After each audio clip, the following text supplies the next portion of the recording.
Ẹ̀mí mímọ́, ẹ kú ìkàlẹ̀. Ẹ̀mí aláyọ̀, ẹ̀mí ọ̀run o. Àdàbà mímọ́, ẹ kú ìkàlẹ̀.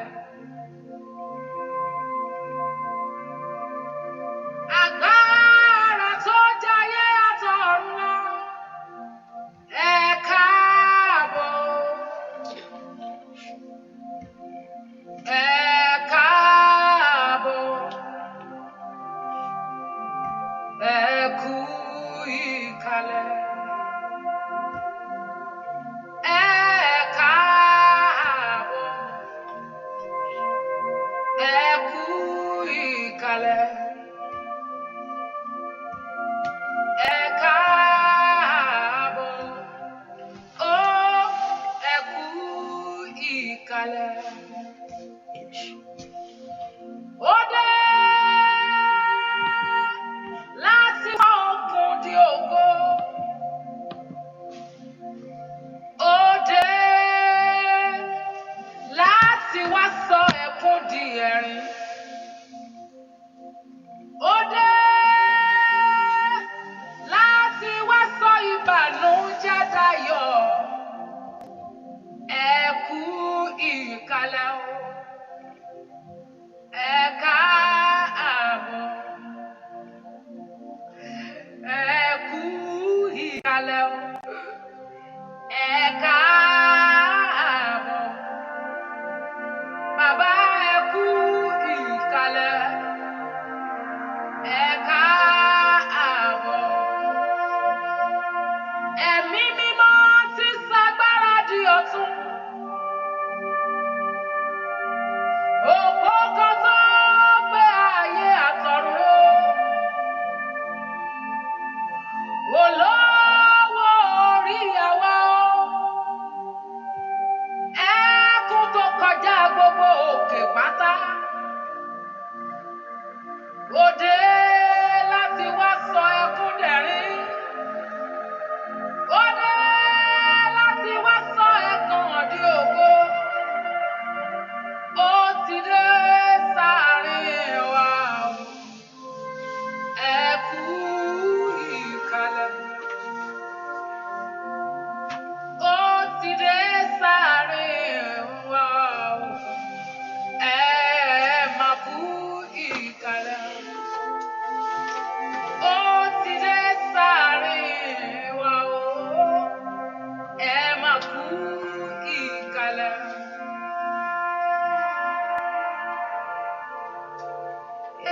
Ẹ̀mí mímọ́, ẹ̀mí mímọ́, àdàbà mímọ́ òde ọ̀run. Ẹ kú ìkàlẹ̀. Ọlá ṣàn lọ nílẹ̀ gbogbo èèyàn tó ń wò wá ẹkún sí yín. Ẹ̀rín pọ̀ nílẹ̀ gbogbo èèyàn tó ń wò wá ẹ máa kó sí yín. Ẹkún tán ò ṣe é gbẹ dànù. Ògo borí ogun, agbára ọ̀tá pín. That was a joke about vision. Get it? Ó ti dé sáàrin wa o. Akọni ẹlẹ́rù ó yọ̀dé bó ti dé. Ẹ̀mí mímọ́, ẹ kú ìkàlẹ̀. Ẹ̀mí aláyọ̀, ẹ kú ìkàlẹ̀. Ẹ̀mí olóore, ẹ kú ìkàlẹ̀. Hallelujah. Ẹ̀mí tó ń tàn mọ́lẹ̀ sí ipa òkùnkùn ọ̀run. Ẹ máa kú ìkàlẹ̀ o. Hallelujah. Ẹ jẹ́ á gbàdúrà. ẹni tó pọ̀ nípa àtàgbára gbé ọ̀gá fún àkókò yìí, fún oore ọ̀fẹ́ ta ní níwájú ìwọ Ọlọ́run. A gbé ọ̀gá fún tí ìwọ Ọlọ́run ṣe lọ́wọ́lọ́wọ́ báyìí nínú ayé ẹnìkankan. A gbé fún iṣẹ́ ìwọ Jésù nínú ayé wa. A gbé ọ̀gá fún ọwọ́ agbára rẹ̀. A gbé ọ̀gá fún ọwọ́ ìṣẹ́gun rẹ̀. A gbé ọ̀gá fún ohun tó ti dáwọ́lé, fún tí ìwọ Ọlọ́run yóò parí ní àárọ̀ yìí. A gbé fún ọwọ́ agbára tí ó nà jáde sínú ayé ẹnìkankan. Olúwa dúpẹ́ fún ìbùkún tá a máa rí gbà láàárọ̀ yìí. Ẹni mọ́ Jésù lórúkọ Jésù, Olúwa gbọ́ ọpẹ́ wa. Olúwa gbà yín wá. Ẹ̀mọ́ lórúkọ Jésù, Olúwa gbọ́ ọpẹ́. Òun la tọ̀ wá, òun la gbéga, òun la fẹ́ rí, òun la fẹ́ kó gbé jáde nínú agbára rẹ̀, òun la fẹ́ kó gbé jáde nínú ògo rẹ̀. Òun la fẹ́ rí Ọlọ́run alààyè lórúkọ Jésù. Olúwa nà agbára ńlá, Olúwa nà ọwọ́ ìṣẹ́gun rẹ̀, ọwọ́ ògo rẹ̀ Olúwa nà jáde lónìí. Olúwa bú jáde nínú ayé ẹnìkankan lórúkọ Jésù. Wá fẹ́ rí ọ, Olúwa bú jáde. Járe ọ bàbá Jésù lónìí. Olúwa ṣe ìyanu ńlá. Ìwọ tó níṣẹ́, ìwọ ló níṣẹ́ ẹ̀mí mímọ́. Ó yá gba iṣẹ́ rẹ̀ ṣe lónìí. Bá gbogbo ọkàn pàdé lónìí. Bá gbogbo ọkàn sọ̀rọ̀. Jẹ́ ohun tá a tọ̀ wá fún tí ó ní ìyanjú. A ó sì gbé ọ̀gá bàbá. A sì fi gbogbo ògo àtọlá fún ìwọ Ọlọ́run. Láì lórúkọ Jésù Kristi Olúwa tó olùgbàlà wa. Àmín. Ọlọ́run jẹ́ ká bẹ̀rẹ̀ sí dúpẹ́ lọ́wọ́ Ọlọ́run yìí. Ọpẹ́ lèèyàn fi lọ síwájú rẹ̀ sẹ́. Bẹ́ẹ̀ kò gbé Ọlọ́run ìga láti inú ọkàn rẹ ní. Bàbá ni ṣé o ṣé o. Adúró tí ayé ẹni o mọ̀ ṣé o. Ẹni tí ò ń dójú tí àwọn tiẹ̀ o máa gbé ọ̀gá ní àárọ̀ yìí. Ẹ kò yan Ọlọ́run tọkàn láti inú ọkàn rẹ. Mo fẹ́ kó gbé Ọlọ́run ìga. Bí Jésù ṣe lórí ayé mi. Jésù ṣe lórí ayé àwọn ọmọ mi gbogbo. Ẹ kò dúpẹ́ lórí ohun gbogbo ohun tí Ọlọ́run kó lé ọ lọ́wọ́. Ẹ kò dúpẹ́ fún àǹfààní ńlá àti orí ọ̀fẹ́ tó rí gbà níwájú rẹ̀ sẹ́. Ẹ kò yan Ọlọ́run ìlógo fún ohun tí ó ṣe lónìí. Ẹ ká gbé Ọlọ́run ìga. Pé Ọlọ́run ó ṣeun lórí ayé mi. Ọba tí ò jẹ́ ń ṣìnà láyé, ọba tí ò jẹ́ ń sọnù. Ẹ kò gbé Ọlọ́run ìga pé Jésù ṣé o. Ẹni mọ́ Ísírẹ́lì mo yàn ọ́. Ẹ kò gbé Ọlọ́run ìga pé ó ṣé o. Bàbá mi ò mọ̀ ṣé o. Alágbára gíga ó ṣe lórí ayé mi gbogbo, lórí ayé àwọn ọmọ gbogbo, lórí ẹbí, lórí ará, lórí ojúlùmọ̀, lórí ọ̀rẹ́. Gbọ́ fún ìgbésí ayé tó níwájú rẹ̀ sẹ́. Ọba tí òjò sọnù, ọba tí òjò ṣìnà. Ẹ kò ronú jinlẹ̀ kó dúpẹ́ lọ́wọ́ Ọlọ́run yìí. Ẹ kò ronú jinlẹ̀ kó fi ọpẹ́ fún Ọlọ́run yìí. Ẹ kò ronú jinlẹ̀ kó dúpẹ́ lọ́wọ́ rẹ̀ sẹ́. Abániṣe o ṣé o. Aláṣeyọrí o mọ̀ ṣe. Wọ́n tó ń ṣe ohun gbogbo fún mi. Wọ́n tó dúró tì mí. Ọba tí ò jẹ́ kí ọwọ́ ìyà ayé ká ọ. Ọba tí ò jẹ́ kí ẹ̀gàn borí ayé rẹ. Dúpẹ́ lọ́wọ́ Ọlọ́run yìí. Àwọn ọ̀rẹ́ kò dúpẹ́ lọ́wọ́ Ọlọ́run yìí pé Jésù ṣe. Jésù ṣé o. Jésù ṣé o.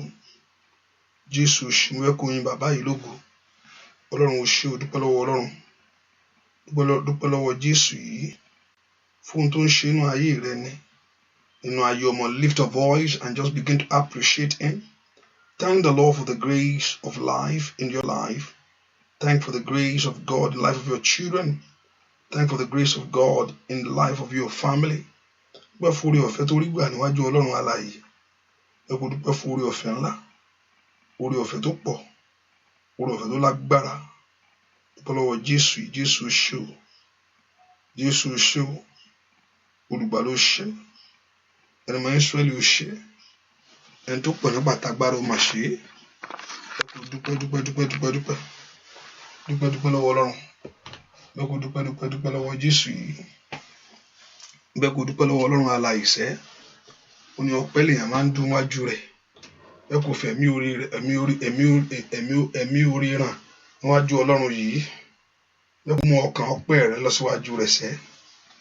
Ọba tí ò jújú tì ọ́, tí òjò sọnù, ọba tí òjò rá, ọba tí òjò jẹ́ ní àgbégbìn dúpẹ́ lọ́wọ́ Ọlọ́run. Ọ̀tá ń lépa Ọlọ́run ni ò jẹ́, wọ́n sáré títí ayé ò rí ọmú. Dúpẹ́ lọ́wọ́ Ọlọ́run yìí. Jésù ṣé o, mo yìn ọ́, mo gbé ọ ga sẹ́. Jésù ṣé, mo yìn ọ́, mo gbogbo ògo fún ọ. Gbogbo ògo yẹ lé ìwọ rẹ bàbá, ògo yẹ ọ́, ìyìn yẹ ọ́. Jésù ṣé o, Jésù ṣé o, Jésù ṣé o. Dúpẹ́ lọ́wọ́ Ọlọ́run, bẹ́ẹ̀ kó dúpẹ́ lọ́wọ́ Jésù yìí, bẹ́ẹ̀ kó fẹ̀mí ìmoore láhàn níwájú rẹ̀, bẹ́ẹ̀ kó fi ọpẹ́ fún ọpẹ́ dúpẹ́ lọ́wọ́ rẹ̀. Ẹni tọ́pẹ́ yẹ nìyẹn, ẹni tí ìyìn yẹ òun lọ́pẹ́ tọ́ sí, òun ni ìyìn yẹ lórí ayé rẹ̀, lórí ayé ọmọ. Ọlọ́run mo yìn ọ́, ọpẹ́ tọ́ sí ọ, ọpẹ́ tọ́ sí ọ bàbá. Lórí ilé mi ọpẹ́ tọ́ sí ọ, lórí ayé àwọn ọmọ mi ọpẹ́ tọ́ sí ọ. Dúpẹ́ lọ́wọ́ Ọlọ́run, dúpẹ́ lọ́wọ́ Ọlọ́run yìí. Kábíyèsí o ṣé o, kábíyèsí o ṣé o, kábíyèsí o ṣé o. Dúpẹ́ fún ìwà láàyè, dúpẹ́ fún ọkàn ọpẹ́. Ọlọ́run fẹ́ ọkàn tó lọ́pẹ́ níwájú rẹ̀, Ọlọ́run fẹ́ ọkàn tó mọ orí. Bẹ́ẹ̀ kó mọ orí Ọlọ́run láàárọ̀ yìí. Ọlọ́run mo mọ orí rẹ lórí ayé mi, mo ronú jinlẹ̀ sẹ́. Dúpẹ́ dúpẹ́ dúpẹ́ dúpẹ́ dúpẹ́ dúpẹ́ dúpẹ́ dúpẹ́ dúpẹ́ dúpẹ́ dúpẹ́ dúpẹ́. Dúpẹ́ lọ́wọ́ Ọlọ́run yìí. Ìwọ ló tó bẹ́ẹ̀, ìwọ ló tó bẹ́ẹ̀ lórí ayé mi, ìwọ ló tó gbogbo ògo.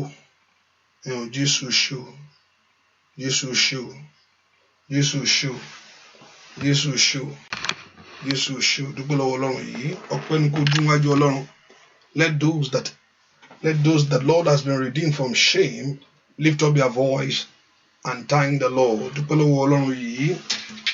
Kábíyèsí mo yìn ọ́. Jésù ṣé o. Bàbá mo gbé ọ ga. Kábíyèsí ṣé o. Jésù ṣé o. Ìwọ ló yẹ. Ìwọ ló yẹ. Ìwọ ló yẹ láti gba ògo. Ìwọ ló yẹ. Ìwọ ló yẹ. Ìwọ ló yẹ gba ògo. Kábíyèsí. Ìwọ ló yẹ. Ìwọ ló yẹ. Ìwọ ló yẹ láti gba ògo. Ìwọ ló yẹ bá mi. Ìwọ ló yẹ. Ìwọ ló yẹ láti gba ògo. Ìwọ ló yẹ. Ìwọ ló yẹ. Ìwọ ló yẹ láti gba ògo. Ìwọ ló yẹ bá mi. Ìwọ ló yẹ alágbára o. Ìwọ ló yẹ láti gba ògo. Óyá óyá óyá ìwọ ló yẹ. Ìwọ ló yẹ. Ìwọ ló yẹ láti gba ògo. Ìwọ ló yẹ. Kábíyèsí. Ìwọ ló yẹ. Ìwọ ló yẹ láti gba ògo.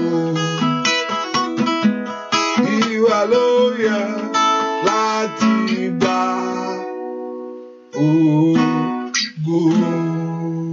Dúpẹ́ dúpẹ́. Mo mọ̀ pé wá mo mú ìwà o, bàbá gbọ́ pẹ́.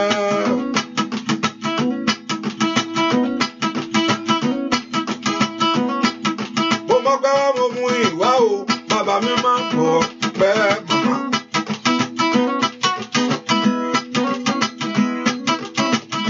Àmọ́ pé wá mo ìwà o, alágbára gbọ́ pẹ́. Ọwọ́ rẹ̀ dàsẹ́.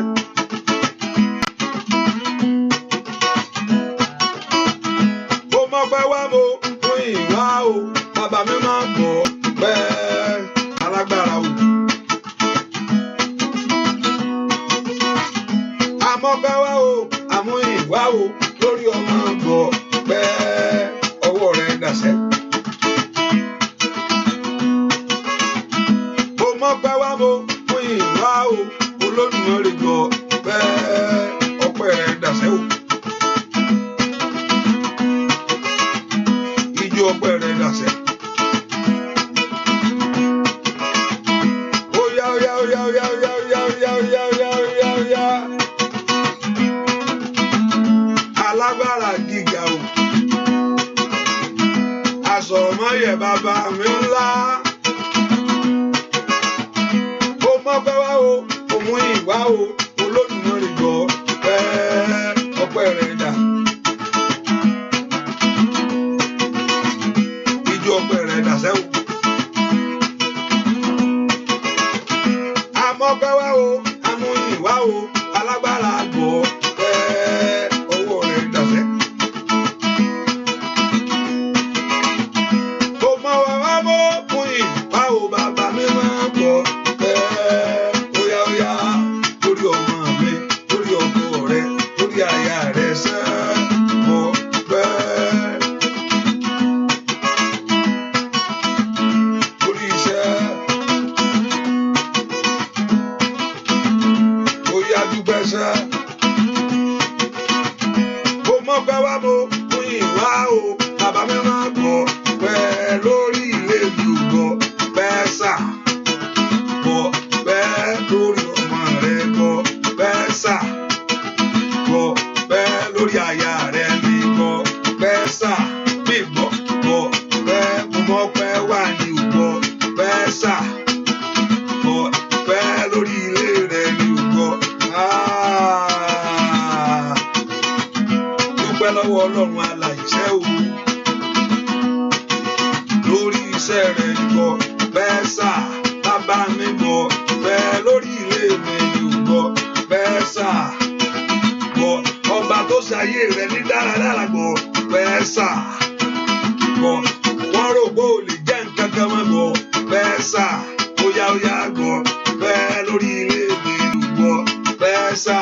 Óyá óyá gbọ́ ó mọ̀ pé wá. Ọba tí ò jẹ́ ayé rẹ̀ gbẹ̀yìn. Óyá óyá gbọ́ pé ọba tó ṣe ọ́ dáadáa tó ṣọ̀nà rẹ̀ níre láyé.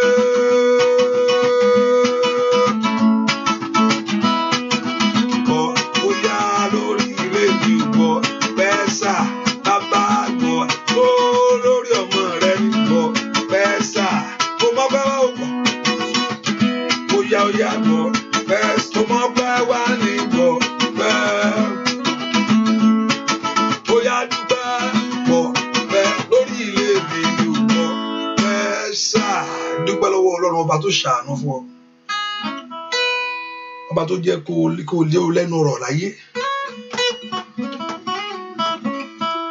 Ọba tó jẹ́ kó rí àwọn èèyàn sá. Ẹ má jẹ́ rí mi. Ẹ má jẹ́ rí mi. Ọba tó jẹ́ kí ìtìjú ayé bò ó. O ṣé o lórí ayé mi, o ṣé o. Jésù o ṣé o, Jésù o ṣé o, Jésù o ṣé o. Jésù jáde ìyanu fún mi lọ́nà kọ́nà. Àpè Jésù lọ́ba, àpè lólúwa, àpè lólùgbàlà. Èmi kò tilẹ̀ morúkọ tí bá pè Jésù, ṣùgbọ́n Jésù ṣàjà ìyanu. Dúpẹ́ lọ́wọ́ Ọlọ́run. Jésù ṣàjà ìyanu fún mi lọ́nà kọ́nà. Àpè Jésù lọ́ba, àpè lólúwa, àpè lólùgbàlà. Èmi kò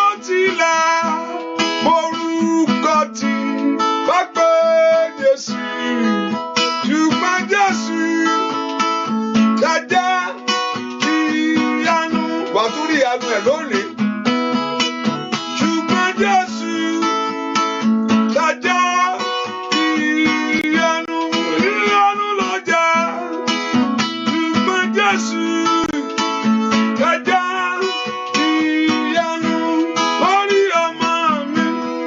Ṣùgbọ́n Jésù jẹ́jẹ́ lórí ayé rẹ̀ o. Ṣùgbọ́n Jésù jẹ́jẹ́ ìyanu. Ṣùgbọ́n Jésù jẹ́jẹ́ ìyanu. Oh! Ṣùgbọ́n Jésù jẹ́jẹ́ ìyanu. Dúpẹ́ lọ́wọ́ rẹ̀ sẹ́. Ṣùgbọ́n Jésù jẹ́jẹ́ ìyanu. Oh! Ṣùgbọ́n Jésù jẹ́jẹ́ ìyanu. Dúpẹ́ lọ́wọ́ Ọlọ́run Olúwa ó ṣeun o. Wọ́n tó fún mi ní àǹfààní láti wọ́ sójúbọ rẹ̀. Àǹfààní ńlá ni kí n tọ̀ Ọlọ́run wá. Ó lórí ọ̀pọ̀lọpọ̀ tí ń fi tó ń forí ìtọ̀ màálù parí. Wọ́n sì ń ṣe tọkàntọkàn. Tán ṣá ìtọ̀ màálù sórí. Ọlọ́run wá fún ọ láǹfààní láti mẹ́rin tí Ọlọ́run jẹ́. Ọ̀pọ̀lọpọ̀ ló ń ṣe ohun ìríra tán sì fi gbogbo ọkàn sí. Ṣùgbọ́n ọba tí ò jẹ́ kí wọ́n ṣìnà. Irú àwọn tó ń sìn wọ́n dàbí wọn. Wọ́n sì ń fi gbogbo ọkàn sìn. Ṣùgbọ́n Ọlọ́run jẹ́ tí ẹ rí bẹ́ẹ̀. Ṣùgbọ́n Ọlọ́run fún àǹfààní látòrí gbà àtòrí ọ̀fẹ́ tó dájú lórí ayé rẹ gbogbo. Ọlọ́run ò mọ̀ ṣeun. Wọ́n tó fún mi ní àǹfààní ìwà láàyè láti mọ̀ ọ́. Thank for the grace of knowing you. Thank for the grace of calling me. Ọba tó pè ọ́ jáde ẹ wá. Èyí tó mú ọ dáhùn. Dúpẹ́ lọ́wọ́ Jésù o ṣé o. O ṣé o ṣé o ṣé o ṣé o. Onítọ́jú ayé mi ó mọ̀ ṣe. Onítọ́jú ayé àwọn ọmọ mi gbogbo ó mọ̀ ṣe. Dúpẹ́ fún orí ọ̀fẹ́. Mo ní ọ̀tá fẹ́ kó bó ṣe ń ròyìn pé Ọlọ́run mo fẹ́ kí ìyanu ṣẹlẹ̀ ní ayé mi. Mo fẹ́ ọ̀tá fẹ́ kó burú ju bẹ́ẹ̀ yẹn lọ Ọlọ́run ni ò gbà. Ọ̀tá fẹ́ fínà ju lè torí lọ Ọlọ́run ni ò jẹ́. Tọ́lọ́run bá gbọ̀tá láyè ohun tó fẹ́ ṣe èèyàn ò lè last 1 second. Tí Ọlọ́run bá gba ọ̀tá ní ohun tí ọ̀tá ń rò fún ayé èèyàn èèyàn ò lè 1 second èèyàn ò lè last. Ṣùgbọ́n Ọlọ́run ni ò gbà ní àní ò lè ṣe lé irọ́ ló pa o. Ò lè ṣe lé irọ́ ló pa o. Ò lè mú lè ṣe o. You can't do this o. Ó yẹ orí ọ̀fẹ́ dájú ààbò sì péye. Dúpẹ́ lọ́wọ́ Ọlọ́run alààyè yìí. Jésù mi ó mọ̀ ṣe. Jésù mi ó mọ̀ ṣe. Gbọ́ àdúà lórúkọ Jésù Kristi. Olúwa àti olùgbàlà wa. Ẹ ká sọ fún Ọlọ́run. Ọlọ́run láàárọ̀ yìí mo tọ̀ wá. Gbogbo ẹ̀ṣẹ̀ mi gbogbo tí ò jẹ́ kí n rí ìwọ Ọlọ́run. Mo fẹ́ rí ọ. Láàárọ̀ yìí mo tọ̀ wá. Lord, I'm here before you this morning. I want to see you, O God. Mo fẹ́ rí láàárọ̀ yìí. Fẹ́ kó bá ayé mi pàdé lọ́nà ìyanu. Mo fẹ́ kó yọjú sí ọ gbogbo nkóhun. Gbogbo ohun tí ò ń jẹ́ rí ọ. Gbogbo ohun tí ò ń jẹ́ kó bá ayé mi dàpọ̀. Gbogbo ohun tí ò ń jẹ́ kí n gbóhùn rẹ láàárọ̀ yìí. Gbogbo ohun tí ò ń jẹ́ kí ohun tó tọ́ sí mi kó tẹ̀ mí lọ́wọ́. Gbogbo ohun tí ò ń jẹ́ kí ìbéèrè mi kó ṣe ìtẹ́wọ́gbà níwájú ìwọ Ọlọ́run. Ohun kankan náà ni ó ní ẹ̀ṣẹ̀. Ẹ ká sọ fún Ọlọ́run. Àìtẹríba fún ọ̀rọ̀ Ọlọ́run. Àìtẹ̀lé ọ̀rọ̀ Ọlọ́run bó ṣe fẹ́. Àyàndá ọkàn wa fún. Ìbínú, asọ̀, tẹ̀m̀bẹ̀lẹ̀kún, orí kúkún, àìgbọ́ràn. Gbogbo nǹkan tí ń bẹnu ayé mi láàárọ̀ yìí èyí tí ò ní jẹ́ rí ọ. Olúwa dáríjì. Ó ní ìdáríjì ń bẹ lọ́wọ́ Ọlọ́run kí a lè máa bẹ̀rù rẹ̀. Ó nígbà tí ẹlẹ́ṣẹ̀ bá máa rẹ̀ gẹ́gẹ́ bí ẹlẹ́ṣẹ̀ o. Ó ní olódodo lọ́run láti dárí gbogbo àṣírí méjì ní kò dáríjì nìkan láti wẹ̀ ẹ́ mọ́ kò nú ẹ̀ṣẹ̀ gbogbo kò ní kó máa dáríjì ọ nìkan pé mo dáríjì ẹ́. Á tún wọ èèyàn kúrò á mú èèyàn kúrò nú ẹ̀. Ọlọ́run máa mọ́ra mi láàárọ̀ yìí. Mo ọ̀pẹ́ lẹ́ṣẹ̀ ní mi o. Orúkọ Jésù Olúwa dáríjì. Fún mi ní ẹ̀mí ìrònúpìwàdà tòótọ́. A true repentance heart. Jẹ́ kí n ronúpìwàdà. Orúkọ Jésù. Fún mi ní ẹ̀mí ìrònúpìwàdà. A true repentance heart before the Lord. Olúwa jẹ́ kí n ẹ̀mí ìrònúpìwàdà tòótọ́. Olúwa yàǹda fún mi. Orúkọ Jésù gbàkóso ọkàn mi. Gbàkóso ọkàn mi. Ask the Lord to take over. To rule in your heart. wá jọba nínú ọkàn mi orúkọ Jésù wá jọba nínú ayé mi sẹ́. Ask the Lord to manifest himself. Be the Lord over me.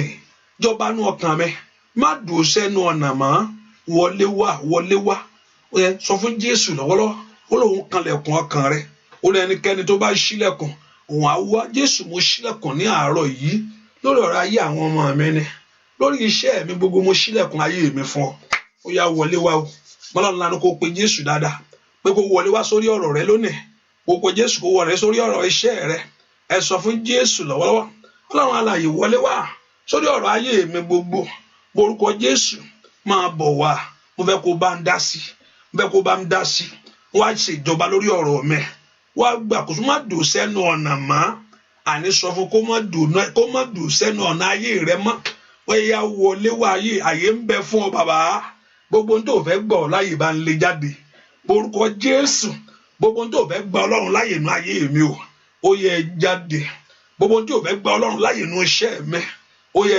jáde ìwọ ló ní ìjọba bàbá máa bọ̀ wá o orúkọ Jésù ìwọ ló ní ìjọba bàbá máa bọ̀. Ask the Lord to come into your life right now, to come and reign in your life, to come to rule. Ẹ pọ orúkọ Jésù màsú tó lékelẹ bọ̀ Ọlọ́run lánàá kó gbàdúà lórúkọ Jésù Kristi. Olúwa wá pàdé mi lọ́nà ìyanu Olúwa pàdé mi lọ́nà ìyanu Olúwa pàdé mi lọ́nà ìyanu Olúwa pàdé mi lọ́nà ìyanu Olúwa má jẹ́ wá lásán o sọ mí dá láyọ̀ lónìí má jẹ́ wá lásán o sọ mí dá láyọ̀ lónìí o pàdé mi lọ́nà ìyanu Olúwa óyá o pàdé mi lọ́nà ìyanu Olúwa ọwọ́ rẹ dà pàdé mi lọ́nà ìyanu Olúwa mo fẹ́ rí ọ pàdé mi lọ́nà ìyanu Olúwa bàbá mi ò pàdé mi lọ́nà ìyanu Olúwa má jẹ́ wá lásán o sọ mí dá láyọ̀ lónìí má jẹ́ wá lásán o sọ mí dá láyọ̀ lónìí o pàdé mi lọ́nà ìyanu Olúwa Ọlọ́run mi. A fẹ́ rí ọ ó yá sọ̀kalẹ̀ wá lọ́nà ìyanu ńlá lọ́wọ́ ògo ó yá o pàdé mi lọ́nà ìyanu Olúwa pàdé mi lọ́nà ìyanu Olúwa pàdé mi lọ́nà ìyanu Olúwa alágbára o pàdé mi lọ́nà ìyanu Olúwa bàbá onímájẹun wá lásán o sọ mí dá láyọ̀ lónìí májẹun wá lásán o sọ mí dá láyọ̀ lónìí o pàdé mi óyá àárọ̀ ìkójí àárọ̀ rẹ sẹ́.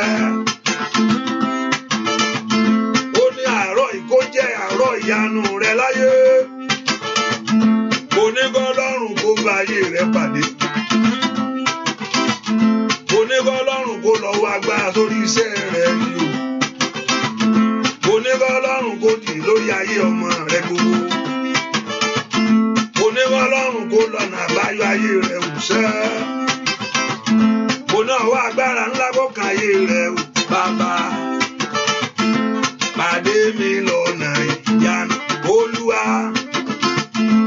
pàdé mi lọ́nà ìyanu Olúwa pàdé mi lọ́nà ìyanu Olúwa alágbára o pàdé mi lọ́nà ìyanu Olúwa má jẹ́ wá lásán o sọ mí dá láyọ̀ lónìí má jẹ́ wá lásán o sọ mí dá láyọ̀ lónìí o pàdé mi lọ́nà ìgbà Olúwa ó yá o ìwọ ni mo fẹ́ rí ìwọ ni mo fẹ́ rí ọba gbogbo bàbá ìwọ ni mo fẹ́ rí o fẹ́ tí o fẹ́ rí. Ìwọ ni mo fẹ́ rí ìwọ bá ògo àtòrí ẹni ṣe mo fẹ́ rí ọ. Ó yá gbàdúrà sẹ́, ìwọ ni mo fẹ́ rí. Ìwọ ni mo fẹ́ rí. Fẹ́ rí ò fẹ́ rí. Ìwọ ni mo fẹ́ rí ìwọ bá ògo. Ó yá o, ìwọ ni mo fẹ́ rí o fẹ́ tí o fẹ́ rí. Ìwọ ni mo fẹ́ rí ìwọ bá ògo. Ó yá, ìwọ ni mo fẹ́ rí ọ bá ògo. Ẹ porúkọ Jésù. Olúwa mo tọ̀ wá láàárọ̀ yìí. Nínú agbára rẹ ni kò dìde o. Nínú ìṣẹ́gun rẹ ni kò farahàn. Bẹ́ẹ̀ kò porúkọ Jésù dáadáa. Lord, I want to see you this morning. Ìwọ ló fẹ́ kó bá ayé mi pàdé. Mo fẹ́ kó sọ̀rọ̀ sórí ọ̀rọ̀ ayé mi. Arákùnrin yẹn sọ fún pé ó ní sọ kìkì ọ̀rọ̀ kan ní.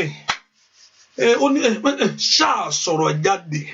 Bẹ́ẹ̀ kó pe Jésù láàárọ̀ yìí lórí ọ̀rọ̀ ayé mi gbogbo, lórí ọ̀rọ̀ ayé àwọn ọmọ mi.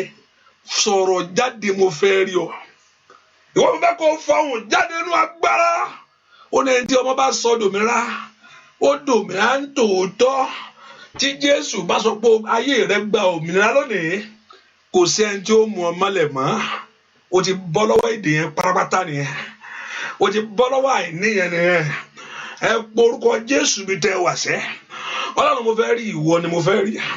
I want to see you, God. Mẹ́ kò dá sọ̀rọ̀ ayé àwọn ọmọ mi. Mẹ́ kò dá sọ̀rọ̀ iṣẹ́ mi. Mẹ́ kí ìyàtọ̀ ńlá pé bá ayé mi ní ọdún yìí. Mẹ́ kí ọdún ògbúrọ̀ tún lọ mọ́ mi lọ́wọ́ o. Mẹ́ kò gbọ́ ọdún ìmú dáadáa. Ìlí àkáfràdó takaba. Oṣù kejì tí ń lọ rèé. Ọdún yóò gbúdọ̀ tún sọnù mọ́ mi lọ́wọ́. Ó gbà mú ni. Ẹ porúkọ Jésù. Adéyanjú òde ọ̀run. Ó dákọ̀ yanjú ọ̀rọ̀ iṣẹ́ mi sẹ́. Yàkálì àbókò párù sátà. Abániṣẹ́ṣẹ́. Ó bá mi ṣe tèmi lónìí o. Akóniyọ ó kò mi yọnu eléyìí. Ẹ porúkọ Jésù. Ó tó kẹ́ kò sí bó ṣe lè burú jù. Ó ní òkìní òní ta mẹ́nù. Torí ọ̀rọ̀ ayé àwọn ọmọ mi ni. Torí ọ̀rọ̀ iṣẹ́ mi ni. Torí ọ̀rọ̀ òwe ìgbélú mi ni. Ó yá sọ fún Ọlọ́run ní ìdí tó fi wá síwájú ẹ̀. Mo fẹ́ rí ọ lórí ọ̀rọ̀ ayé mi. I want to see you, God, concerning my life. Mo fẹ́ rí ọ lórí ọ̀rọ̀ iṣẹ́ mi ni. Oya nbolo wase ma yila ba ko soto prende kata orúkọ Jésù lórí ọ̀rọ̀ ìrìn àjò ayé mi ni. Mo fẹ́ ṣe rere sẹ́. Mo kò dáa fún mi nínú ayé kan tí mo wọ. Èmi náà fẹ́ lu àlùyọ sẹ́. Èmi náà fẹ́ débẹ̀. Mo fẹ́ kó fọhùn agbára jáde. Mo náà lanu kó gbàdúrà láàárọ̀ yìí. Nítorí ọ̀rọ̀ mi mo ṣe wá o. Yí kata. Nítorí ayé mi mo ṣe wá lónìí. Ẹ porúkọ Jésù. Kí Ọlọ́run ọ̀run kó dìde nítorí ọ̀rọ̀ ayé rẹ̀. Kójú má ṣe tì mí láyé. Kí ayé má ṣe béèrè pé ìwọ dà. Ó yá ń bolo wà màmá gbàdúrà. Ó porúkọ Jésù dáadáa. Ọlọ́run ipá mi ò ká eléyìí. Àìlè àkúsàkúrà kàtà. Ọlọ́run ipá mi ò ká eléyìí. Ojú ò gbúdọ̀ tì mí. Ẹ porúkọ Jésù. Mo tọ̀ wá kó dá sí ọ̀rọ̀ iṣẹ́ mi ni. Ó ní kí n ké pè ọ́. Ó ní ìwọ lọ́wọ́ ó dá mi lóhùn. Òun alágbára tẹ́mi ò mọ̀ yẹn. Ó yá fi hàn ayé mi lónìí. Òun alágbára tó ló fi hàn mí yẹn. Tí mi mọ̀ lórí ọmọ mi. Olúwa jẹ́ kó farahàn. Gbọ́ àdúrà lórúkọ Jésù Kristi. Olúwa wá ẹnìkan. Any decision meeting tán bá ń ṣe lórí ayé ẹ. That they want to make a decision. The Lord will turn it around to favor you in Jesus' name. Say that amen very louder. Any decision. Wo tó ti fẹ́ gbìmọ̀. Tó ti ń gbìmọ̀ lórí ẹ. Tó fẹ́ make any decision. Tó fẹ́ jókòó. Tó fẹ́ ṣe meeting. Tàbí wọ́n ti ń ṣe lọ́wọ́lọ́wọ́ báyìí. Gbogbo ohun tó ń fọ̀ jáde. Tàbí for your grace, for your favour in Jesus' name. Ibi tó ti fẹ́ kó fẹ́ dárò lórí ọ̀rọ̀ rẹ láti make a decision. Lórúkọ Jésù, kí ẹ̀mí mímọ́ kó kọlu ọkàn wọn pátápátá. Kí ẹ̀mí mímọ́ kó kọlu ọkàn wọn pátápátá. Kí ẹ̀mí mímọ́ kó kọlu ọkàn wọn pátápátá. Kí ẹ̀mí mímọ́ Ọlọ́run alààyè kó kọlu ọkàn wọn pátápátá. Ní orúkọ Jésù, gbọ́ àdúrà lórúkọ Jésù Kristi. Olúwa wẹ orúkọ Jésù. Gbogbo igi tí mú ìbànújẹ́ wá. Gbogbo ohun tó fi sínú ayé mi ti ń bẹ́ẹ̀. Ó nígbà tí ọmọ ènìyàn sùn, ọ̀tá rẹ̀ wá. ó fọ nǹkan bẹ́ẹ̀ o ẹ pé orúkọ Jésù gbogbo tí ń bẹnu ayé mi o gbogbo igi tí bàbá mi ò bá gbìn ó sọ pé a ó fàdú ti gbòǹgbò every tree that my father did not plant shall be uprooted.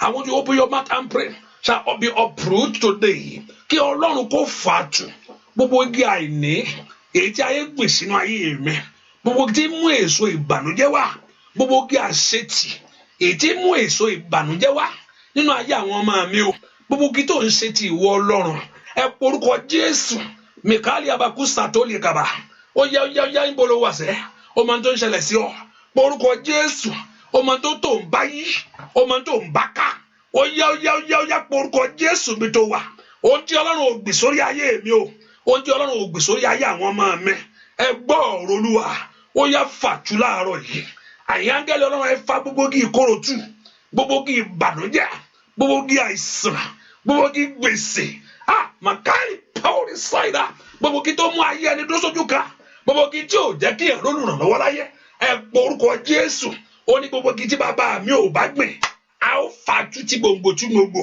ohun tó wọnú ayé mi wá lọ́sàn-án ohun tó wọnú ayé mi lóru ohun tó wọnú ayé mi lálẹ́ ẹ pọ orúkọ Jésù ó yá sọ fún Ọlọ́run Olúwa fàtú ohun tó wọnú ayé mi ní ibẹ̀ pẹ̀rẹ̀pẹ̀pẹ̀ ó yá tí ò ń ṣe ti Ọlọ́run gbogbo igi ìbànújẹ́ every tree of failure every tree of disappointment ikalabakutakura lukewarmness sin flesh ní orúkọ Jésù gbogbo igi tí mú ìkorò wá ó yá Olúwa fàtú láàárọ̀ yìí ẹ pọ orúkọ Jésù Olúwa fàtú láàárọ̀ yìí gbogbo tí òjò rọ́nà lọ gbogbo tí òjò káyé rí ọ ní orúkọ Jésù gbogbo tí òjò kó róore mú ẹ gbàdúrà gbogbo tó jẹ́ kó róore sá fún ayé rẹ ní ó yá gbogbo igi ìkorò yìí Olúwa fàtú Olúwa fàtú Olúwa fàtú Olúwa fàtú ẹ porúkọ Jésù gbogbo tó ń ṣe ti Ọlọ́run lórí ayé mi lórí ayé àwọn ọmọ mi gbogbo tó ń ṣe ti Ọlọ́run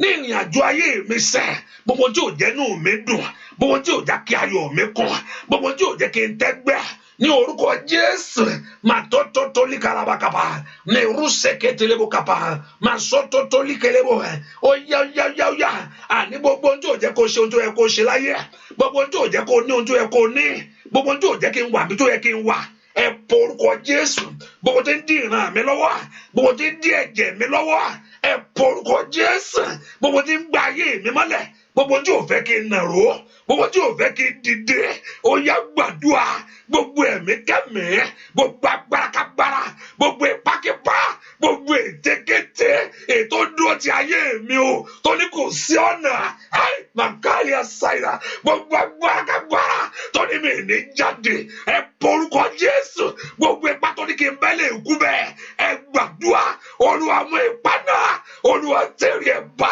ní orúkọ Jésù láàárọ̀ yìí gbogbo tí ń jà ayé mi lónìí èyí tí ń jà mí lónìí oríire ẹ gbórúkọ Jésù gbogbo tó dá mi tó dààmú ayé mi gbogbo tí ń bẹnu ayé mi o tó ṣe ti ìwọ Ọlọ́run ẹ gbàdúrà Olúwa fàtú gbogbo ìkorò Olúwa fàtú gbogbo ìkorò Olúwa fàtú májẹ̀mú kí májẹ̀mú èyí tí mo wà nú ẹ gbogbo májẹ̀mú tí mo wà nú ẹ gbogbo májẹ̀mú tó ń bá ayé mi ṣiṣẹ́ ẹ gbàdúrà gbogbo tí ayé kọ́ mọ́ mi rí kàtàkà rárakàtà gbogbo tó ń kó tó yí ayé rẹ mọ́lẹ̀ ẹ porúkọ Jésù Olúwa fàtú Olúwa ṣẹ́gun fún mi láàárọ̀ yìí màtíkè rébàkàtà mẹtótótótó brandakàtà mẹsótótó brandakàtà lìpẹ́ndótó brandakàpà mẹsótó brandakàtà gbúàdúà lórúkọ Jésù Kristi Olúwa wá mo ní Ọlọ́run òróró kò lè pé come on Ọlọ́run ò lè tó gbogbo yẹn náà yes it's true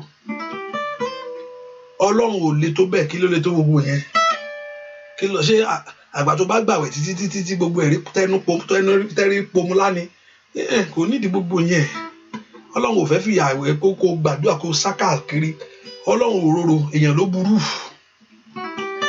Ọlọ́run òróró èèyàn burú o èèyàn ni ò fẹ́ gbà káyé ẹni ṣe rere Ọlọ́run fẹ́ kílọ́kílọ́ mo ní Ọlọ́run ò náwó kí ló fi ń ṣe kò ń gbénu lé náà ó dẹ̀ ní gbogbo kinní yẹn lọ́wọ́ o ó ní gbogbo kinní ṣé ìwé ìgbélu Ọlọ́run nídìí ni èwo ló kàn pé o ò níwèé kí ló fẹ́ fi Ọlọ́run pé mẹ́rin níwèé ìgbélú kí lọ́lọ́run bẹ̀ pé Ọlọ́run ò fẹ́ God I don't have a papers kí ló níwèé ìgbélú ó ti wà ń bẹ̀ already ó ti bára rẹ̀ ń bẹ̀ kí ló wà ń bẹ̀ ìrọ̀rùn ló bá dé ibùdó tó Ọlọ́run fún ẹwé ìgbélú yẹn tó bá jọmọ Ọlọ́run dáadáa tó bá sọ pé kó para sílé oníwèé Ọlọ́run lè sọ kó para sílé náà para sí Nàìjíríà pé Ọlọ́run fẹ́ kí n dó sí Amẹ́ríkà Ọlọ́run fẹ́ kí n dó sí òfin kí n níwèé ìgbélú that's why I don't have a papers no tó bá gbọ́n tó bá níwèé ìgbélú náà ṣe bó fẹ́ kó travel náà ó lè sọ pé para sí Nàìjíríà náà àwọn adẹ̀ padà tẹ́mọ tó gbọ́ràn adẹ̀ padà why not ṣùgbọ́n ayé ò fẹ́ kó rí nǹkan kan mú bẹ̀rẹ̀ bàbá jẹ́ kí n tẹ́gbẹ́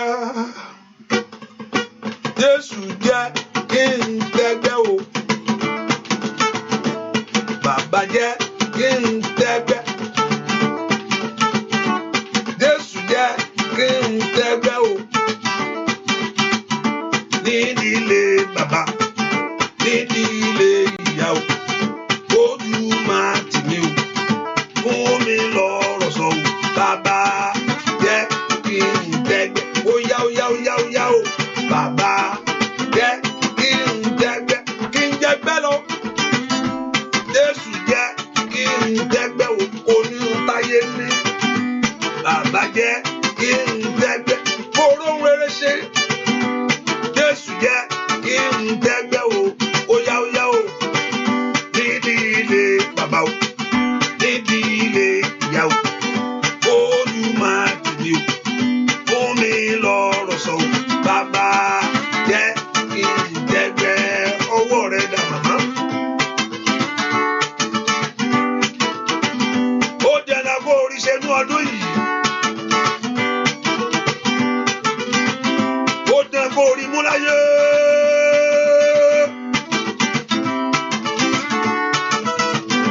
Ó dẹ̀nà kó ohun rere kó rọrùn fún ayé rẹ̀ òmòwí.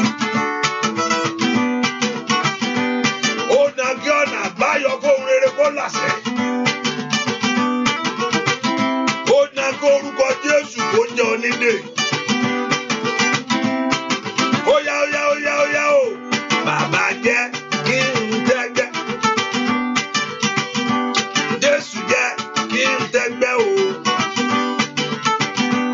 bàbá jẹ́ kí n tẹ́gbẹ́ kí n jẹ́gbẹ́ lọ bàbá mi Jésù jẹ́ kí n tẹ́gbẹ́ o tó lédè nídìílé bàbá o nídìílé ìyá o ojú máa tì mí o fún mi lọ́rọ̀ sọ bàbá jẹ́ kí n tẹ́gbẹ́ ó yá o bàbá jẹ́ kí n tẹ́gbẹ́ lórílẹ̀-èdè Amẹ́ríkà bàbá mi Jésù jẹ́ kí n tẹ́gbẹ́ o kí n tẹ́gbẹ́ lọ láàrin ọ̀rẹ́ bàbá jẹ́ kí n tẹ́gbẹ́ nílé ọkọ ó yá o àì máa ká dáadáa ó yá gbàdúrà ní ilé bàbá Màmá Bùkọ́lá ojú máa tì mí o fún mi lọ́rọ̀ sọ bàbá jẹ́ kí n tẹ́gbẹ́ Màmá Bùkọ́lá gbàdúrà bàbá jẹ́ kí n tẹ́gbẹ́ mọ̀kálì àbàbù sàtà Jésù jẹ́ kí n tẹ́gbẹ́ o bàbá jẹ́ kí n tẹ́gbẹ́ alágbára o bàbá mi Jésù jẹ́ kí n tẹ́gbẹ́ o nídìílé bàbá nídìílé ìyá o ojú máa tì mí o fún mi lọ́rọ̀ sọ o bàbá jẹ́ ó yá bàbá jẹ́ kí n tẹ́ ó yá sọ o bàbá jẹ́ kí n tẹ́gbẹ́ ó yá o bàbá jẹ́ kí n tẹ́gbẹ́ ó yá kojú ẹgbẹ́ náà láyé bàbá jẹ́ kí n tẹ́gbẹ́ ní ọdún yìí ó yá bàbá jẹ́ ó yá kó rọ́mọ bí láyé kọ́wọ́ rẹ kó bà bàbá jẹ́ kí n ó yá lórúkọ Jésù bàbá jẹ́ kí n tẹ́gbẹ́ ó yá lórúkọ Jésù bàbá jẹ́ kí n tẹ́ gbogbo agbára tó lówó nígbà kó tẹ̀rí bàbá jẹ́ kí n tẹ́gbẹ́ gbogbo ipa tó lówó nígbà sẹ́ bàbá ó yá kojú ẹgbẹ́ lọ lórúkọ Jésù bàbá jẹ́ kí n tẹ́gbẹ́ ó yá ní ọdún yìí bàbá jẹ́ ohun tó ń lé láyé kó tẹ̀ lọ́wọ́lọ́wọ́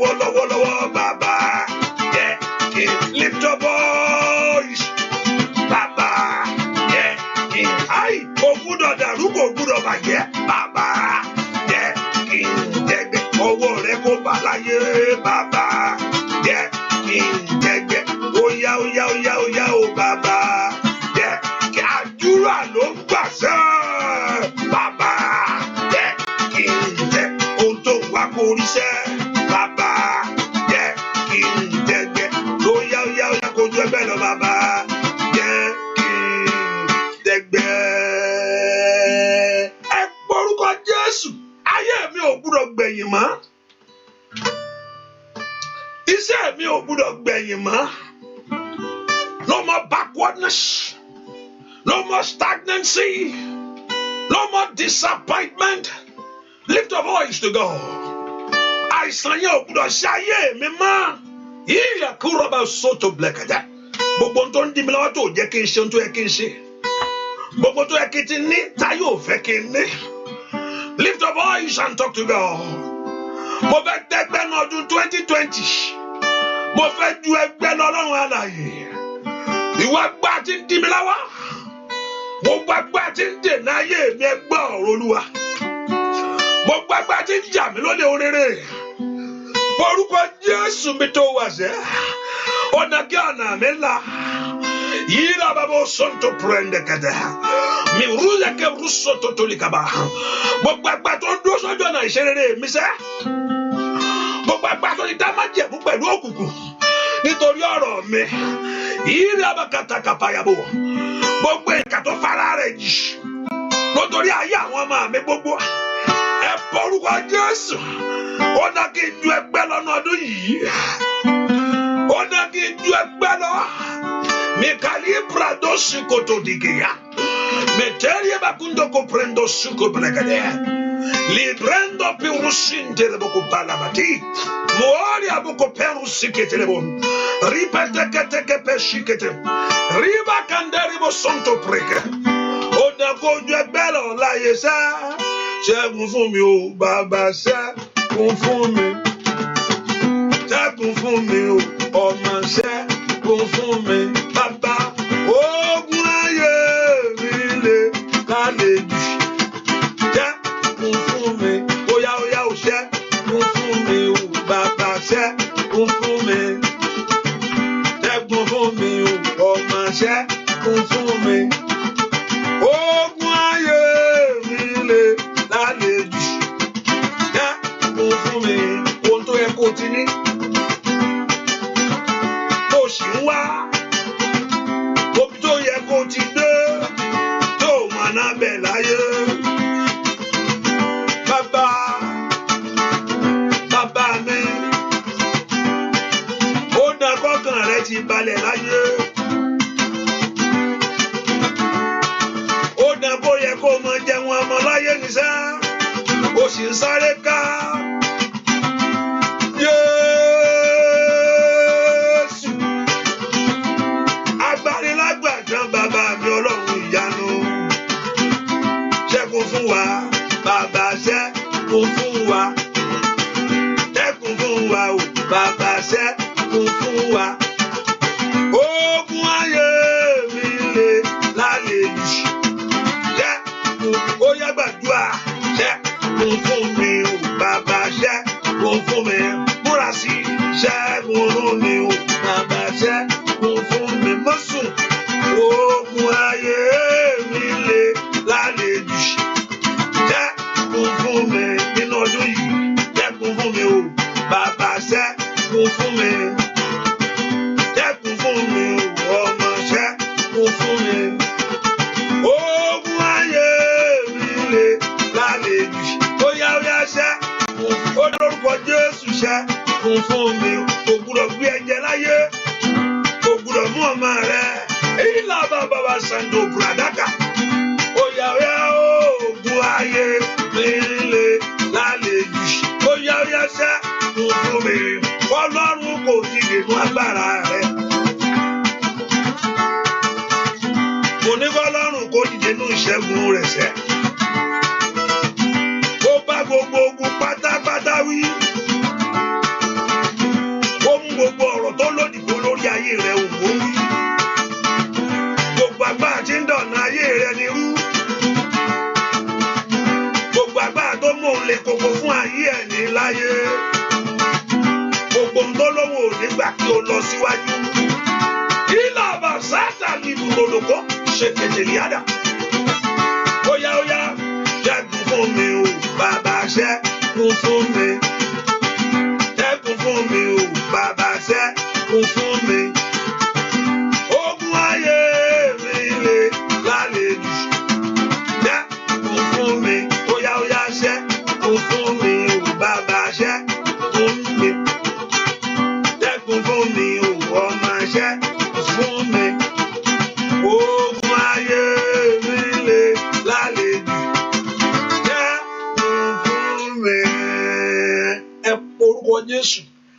kó fún mi ní ìṣẹ́gun tèmi o.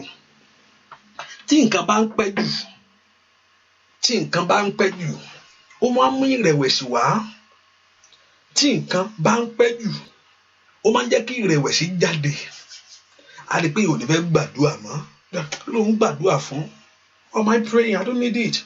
I've been praying all this while. But you ń gbàwẹ̀, èmi lọ́sọ̀ ó máa jẹ́ kí nǹkan tí èṣù fẹ́ ṣe nìyẹn. Ìwọ ló ò ní gbà. Satan want to frustrate you. Wọ́kẹ̀ máa jẹ́ kó mọ̀ pé Ọlọ́run tó ń pè kò ní ṣe kankan fún ẹ. Whereas God want to do something great for you. God have said it is not a man to lie. He cannot change his mind concerning your life. He have said it that he's going to do it. He's going to do it. Ó ti sọ bẹ́ẹ̀ kó wọ́n ṣe. But èṣù fẹ́ frustrate ayé ẹni pé wọ́kẹ̀ wàá gbà níbí. Wàá rò bí tí máa bẹ dé wàá rò pọ́ Ọlọ́run ò sí. Ọlọ́run sì wà. Ẹ porúkọ wọ́n lò wà nígbà. Dídákẹ́kẹ́ lóògùn rẹ̀. Silent is not the answer to it. Màá dákẹ́ mi gbàdúrà mọ́. Ẹnìkan nígbà tí ayé bá ṣe ohun títí wọ́n á jáde irọ́ ni mo ní irọ́ ló pa. Wọ́n ó bá tiẹ̀ jẹ́ tán. Pé wọ́n ní fiẹ́lẹ̀. Nígbà táyé bá ṣe ohun débì kan tó bá ṣe wọn báyìí tó bá fẹ́ ṣe nǹkan tó máa ṣe wọ́n á fi òun lẹ̀ irọ́ ni. Nígbà tó máa fi fiẹ́lẹ̀ ẹ̀mí ti pinnu. Nígbà tó máa fi folú ẹ̀ lẹ̀ ẹ̀mí ti wọ́n rí pé ẹ̀mí yẹn bọ́ kan tó folú ẹ̀ lẹ̀. Arúgbó pé yẹn darúgbó kó ń ṣe kẹ̀jẹ̀kẹ̀jẹ̀ kò gbà kankan lọ́wọ́ Sátánì. Arúgbó ni wọ́n fẹ́ yí mọ́lẹ̀. Bẹ́ẹ̀ ni as long you are alive, as long ẹni yẹn wà láàyè Sátánì ṣe ń bí pé I have a chance. Pé èèyàn darúgbó pé bàbá 100 years ni ẹ filẹ̀ ó ti lọ irọ́ ló pa. Sòfà tí ó mí tí ó sì mí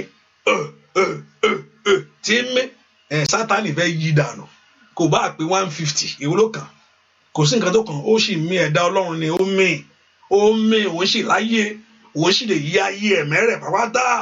Ìwọ ló ní gbà má dákẹ́ kọ́rọ̀ ògùn rẹ̀ ṣáà máa gbà ni má dákẹ́. Jésù sọ nípa arábìnrin yẹn ó ní kò dákẹ́ gbẹ̀san mi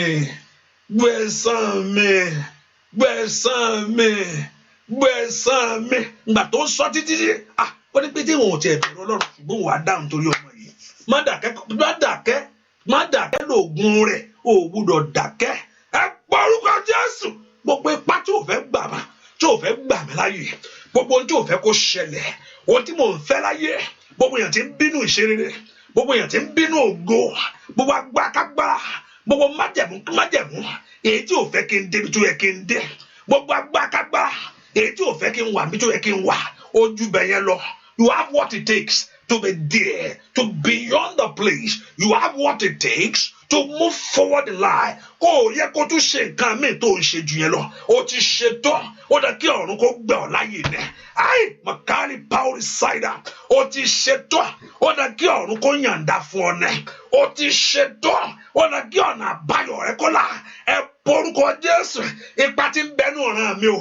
Ipa tí ń bẹnu ìdílé. Ipa tí ń bẹ lórílẹ̀-èdè yìí. Ipa tí ń bẹ ní àyíká àtàyídà mi. Èyí tí ò fẹ́ gbà mí láyè. Gbogbo ọwọ́ agbógun ti ayé ẹni. Gbogbo agbájá ayé ẹni lónìí. Ẹ porúkọ Jésù. Tí ogun yẹn bá ṣẹ́ ọ̀nà ńlá. Tí ogun yẹn bá ṣẹ́ ilẹ̀kùn àṣẹ. Gbogbo agbára dènà dé ayé ẹni. Èyí tí ń ṣáájú ẹni lọ́bẹ̀. Ó yá. Gbogbo ipa tí ń ṣáájú rẹ kọjá. Ẹ filẹ̀. A máa ti lọ di lọ́nà. A máa ti lọ dènà ẹ̀. Àyà kàtàkàtà. Gbogbo agbára tí ń ṣáájú mi. Ó yá ọmọ Ọlọ́run lánàá kó gbàdúrà. Èyí ò jẹ́ ká yí orí ọkọ sí ọ lóore. Èyí ò jẹ́ ká yí ọkọ ṣàánú ọ. Ẹ gbórúkọ Jésù. Gbogbo agbára tí ń ṣáájú mi lọ síwájú olóore mi. Màwúrà bàkàtàkàtà. Èyí tí ń dàbẹ̀ rú. Èyí tí ń bàbẹ̀ jẹ́. Ẹ gbórúkọ Jésù. Gbogbo àmì kámi. Èyí tí ń jà mí lólè. Gbogbo agbára tí ò fẹ́ kí n gbádùn. Gbogbo agbára tí ò fẹ́ kó kó rọ́kàn balẹ̀. Agbára tí ń lé ẹni. Gbogbo abánidé bí odò láyé. Ní orúkọ Jésù. Ìwọ ipá náà. Ẹ gbọ́ ọ̀rọ̀ Olúwa. Ní orúkọ Jésù. Ẹ gbọ́ ọ̀rọ̀ Olúwa. Ní orúkọ Jésù. Ó ní kó ṣẹ́gun fún mi lónìí. Ó ní kó gbè mí níjà. Ó ní kí n rí ọ̀nà àbáyọ. Ó ní kí n rí tèmi náà ṣe. Gbọ́ àdúrà lórúkọ Jésù Kristi. Olúwa wá. Ó yá àti ìpè ọmọnìkejì wọ sínú àdúrà yìí. Ìwọ tó ti pè ọmọnìkejì sínú àdúrà yìí. Ó ti ṣe tó yá pè ọmọnìkejì sínú àdúrà. bẹ́ẹ̀ kó pọ̀ ọmọ ní kejì ẹ̀ sínú àdúrà pé ọmọ can you please share the prayer right now? I think that's our duty. That's the first duty to do, is to be a blessing to somebody. Hallelujah. Send the sound to follow lọ rí pé bó ti ṣe pàtì tiẹ̀ òṣà àbí ilé ológun ló fẹ́ mú wọn lọ ni ọ̀pọ̀lọpọ̀ náà kò gbàdìbọ̀ débẹ̀ o kò bá nǹkan kan jẹ́ náà tó bá sì tọ́lá náà kò ń ṣe ẹ̀ṣẹ̀ náà gbogbo ẹ̀ lọ́lọ́run dá ẹni tó bá ti ń sọ bẹ́ẹ̀ kò ní gbàgbọ́ ọ̀pọ̀lọpọ̀ ní àtẹwé àti egbò Ọlọ́run ló dá gbogbo ẹ̀ òun náà ló dá mi ní kó má lóògùn ó lè lóògùn máa ń wẹ̀wẹ̀ tí nǹkan orúkọ mi bá ti fi kún nǹkan tí ò dáa ni torúkọ mi bá ti kún, that's the main thing. Èèyàn lè lóògùn, I'm not against oògùn kí wọ́n lóògùn, but tí nǹkan mi bá ti kún nǹkan mi ti dínú tí nǹkan mi bá ti kún orúkọ tó bá pè sí ló máa fi mọ̀ àìpé gúdẹ́gúdẹ́ ló gbè sí nǹkan nu hallelujah. I'm not against kéèyàn lóògùn, èèyàn lè lóògùn, it's okay, but orúkọ mi ni kò báwẹ̀ jẹ́jọ́ Ọlọ́run náà ló ń ṣe gbogbo ẹ̀. Àwọn onígbàgbọ́ nìyẹn, àwọn onígbàgbọ́ mi so funny people, when you hear them, just look at them, it's okay, onígbàgbọ́ nìyẹn náà ló tán àti ẹ̀mọ́lẹ̀ ṣé yẹn mọ́ ẹ̀mọ́ ilé tó máa gbà wá gangan ṣàmọ̀ ọ̀nà tá a máa fi save, a kàn ń try ní gbogbo wa ń try ní èèyàn ò kàn ṣe gbá létí ni kí ló ń sọ yìí ná ẹ̀mọ́ Ọlọ́run ni ẹ̀ ló ń sọ̀rọ̀ bíi pé àmọ́lẹ̀ tó fẹ́ ṣe ń bẹ̀ gbogbo wa náà là ń try náà gbogbo ní gbogbo àmọ́lẹ̀ tó jọ́nà you just do. Onígbàgbọ́ náà ti ń ka Bíbélì o tí ń gbé Bíbélì wò nù tí ń lọ ṣọ́ọ̀ṣì o ní ìyẹn ń jábọ́ lẹ́nu rẹ̀ àmúlẹ̀ tó jẹ́ gbogbo akọ̀wé ṣe ni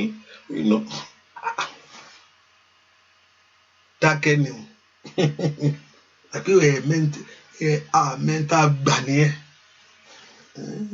àwọn pásítọ̀ ẹ̀ náà ń try ní gbogbo ẹni Ọlọ́run ní gbogbo wa ń ké pè Àtọ̀rúnmìlà àti gbogbo rẹ̀ Ọlọ́run náà ní Ọlọ́run kan náà ní gbogbo wa ń sìn Ọlọ́run rẹ̀ wo ní gbogbo yín sìn hallelujah. There's a separation between God that very day. Ó ní àwọn tó bá du àwọn Joshua sọ pé èmi àti ilé mi Ọlọ́run Jehovah yìí làwọn ó sìn àwọn tó fẹ́ dótọ́ Ọlọ́run kó dún bí o. There's a Ọlọ́run demarcation láti wà kò àlùmọ́là ò sí bí ẹ̀ kò gbúdọ̀ papọ̀ kó láti mẹ́ntò Bíbélì mo dìbò fún hallelujah. Bíbélì ni mo gbójúlé, Bíbélì mo dìbò fún. Ọ̀sánjọ́ kan mo ní ẹnìkan sọ fún ọ̀rẹ́ mi kan pé lọ sílé àwọn dádì yín, lọ sílé dádì yín kó lọ wá òrìṣà lé yín kó lọ bọ́. Pásítọ̀ ní sọ̀rọ̀ yẹn, pásítọ̀ sọ pé kẹ́ni lọ bo òrìṣà ilé ìbá ó yẹ kankan yan lẹ́nu pé dádì kí lẹ wí òrìṣà lé dádì mi kí n lọ wá lọ kí n wá òrìṣà lé dádì mi lọ ẹni tí ò wá mi lẹ́ni kí n wá ohun tí ò wá tó lóun wá káàkiri òjókòó rẹ̀ jẹ́ praise the Lord ní pé kí n lọ wá òrìṣà lé bàbá rẹ̀ ẹlẹ́jẹ̀ ká mẹ́ta tá a gbàgbọ́ tí kú ti yé ni àwọn tó gbà lákọ̀ọ́kọ́ tí kú ti yé ni wọ́n sọ fún arákùnrin yẹn má wọrí take this saint kọlọ tán tùràrí síbi òrìṣà yìí àwọn adẹ̀fẹ́ lẹ̀ kó máa lọ 80 years old man kọ tán tùràrí yìí kó lọ tàn síbi òrìṣà yẹn and that's it. Òun ti bá Jésù látijọ́ yìí he has never disappointed him. Wọn wá tán ṣe wọn ọ̀pọ̀lọpọ̀ kíákíá lẹ ṣàkàndù sí pápápá. I've worked with him, he has never robbed me of anything. Ó ní kò jà òun lólè ní láéláé. Wọ́n sún bí súyà ni. Wọ́n bẹ́ná sí pé kó ra mú túrarí ni kó lọ tán síbi òòṣà kó dé ń lọ nìyẹn. Ó ní láéláé o. Ó ní Jésù tí wọ́n ti gbà látijọ́ yìí tí ò tẹ́ òun rí tí ò sì disappoint òun rí ibẹ̀ ló bá kú wọ́n yan bí ẹja sanbọ́ndé tikú tìyè ni tikú tìyè náà gbà á àwọn tó kó múlé wa lọ́wọ́ tikú tìyè náà gbà á kò ṣe one leg for Jesus another leg for anything out there anything goes Christianity ìgbàgbọ́ anything goes gbàdúrà ṣọ́ọ̀ṣì hello túbà ń yẹ̀wò wọ́n yẹ̀wò mọ́ ohun tá ń yẹ̀wò fún ẹgbẹ́ ìbànújẹ́ náà ní mú wá ẹ bá ń yẹ̀wò kí ló ń wá kiri etí ò bá gbọ́ yíngì inú ò ń bàjẹ́ ọ̀pọ̀lọpọ̀ gan ní ń wá fúnra rẹ̀ hello ẹnìkan wà ń lé yín náà lè ń lé ẹnìkan wà ń bìkan náà ló ń ṣe ọ́ ewúrẹ́ mẹ́ta ni o àìsígbélẹ̀ nǹkan ni ẹni tó fẹ́ gbé ewúrẹ́ gan yóò fogun mọ́ ọ bẹ́ẹ̀ ni ọ̀pọ̀lọpọ̀ ibi tó lọ lógún ti tú wọlé bá ibi tó ti tún wà nǹkan náà tó gbá tó kàn máa fún pé ìwọ́kẹ̀ sọ́nà ń lé ọ ni àwọn òmù ọmọlẹ̀ ń bì ni wọ́n ń lé ọ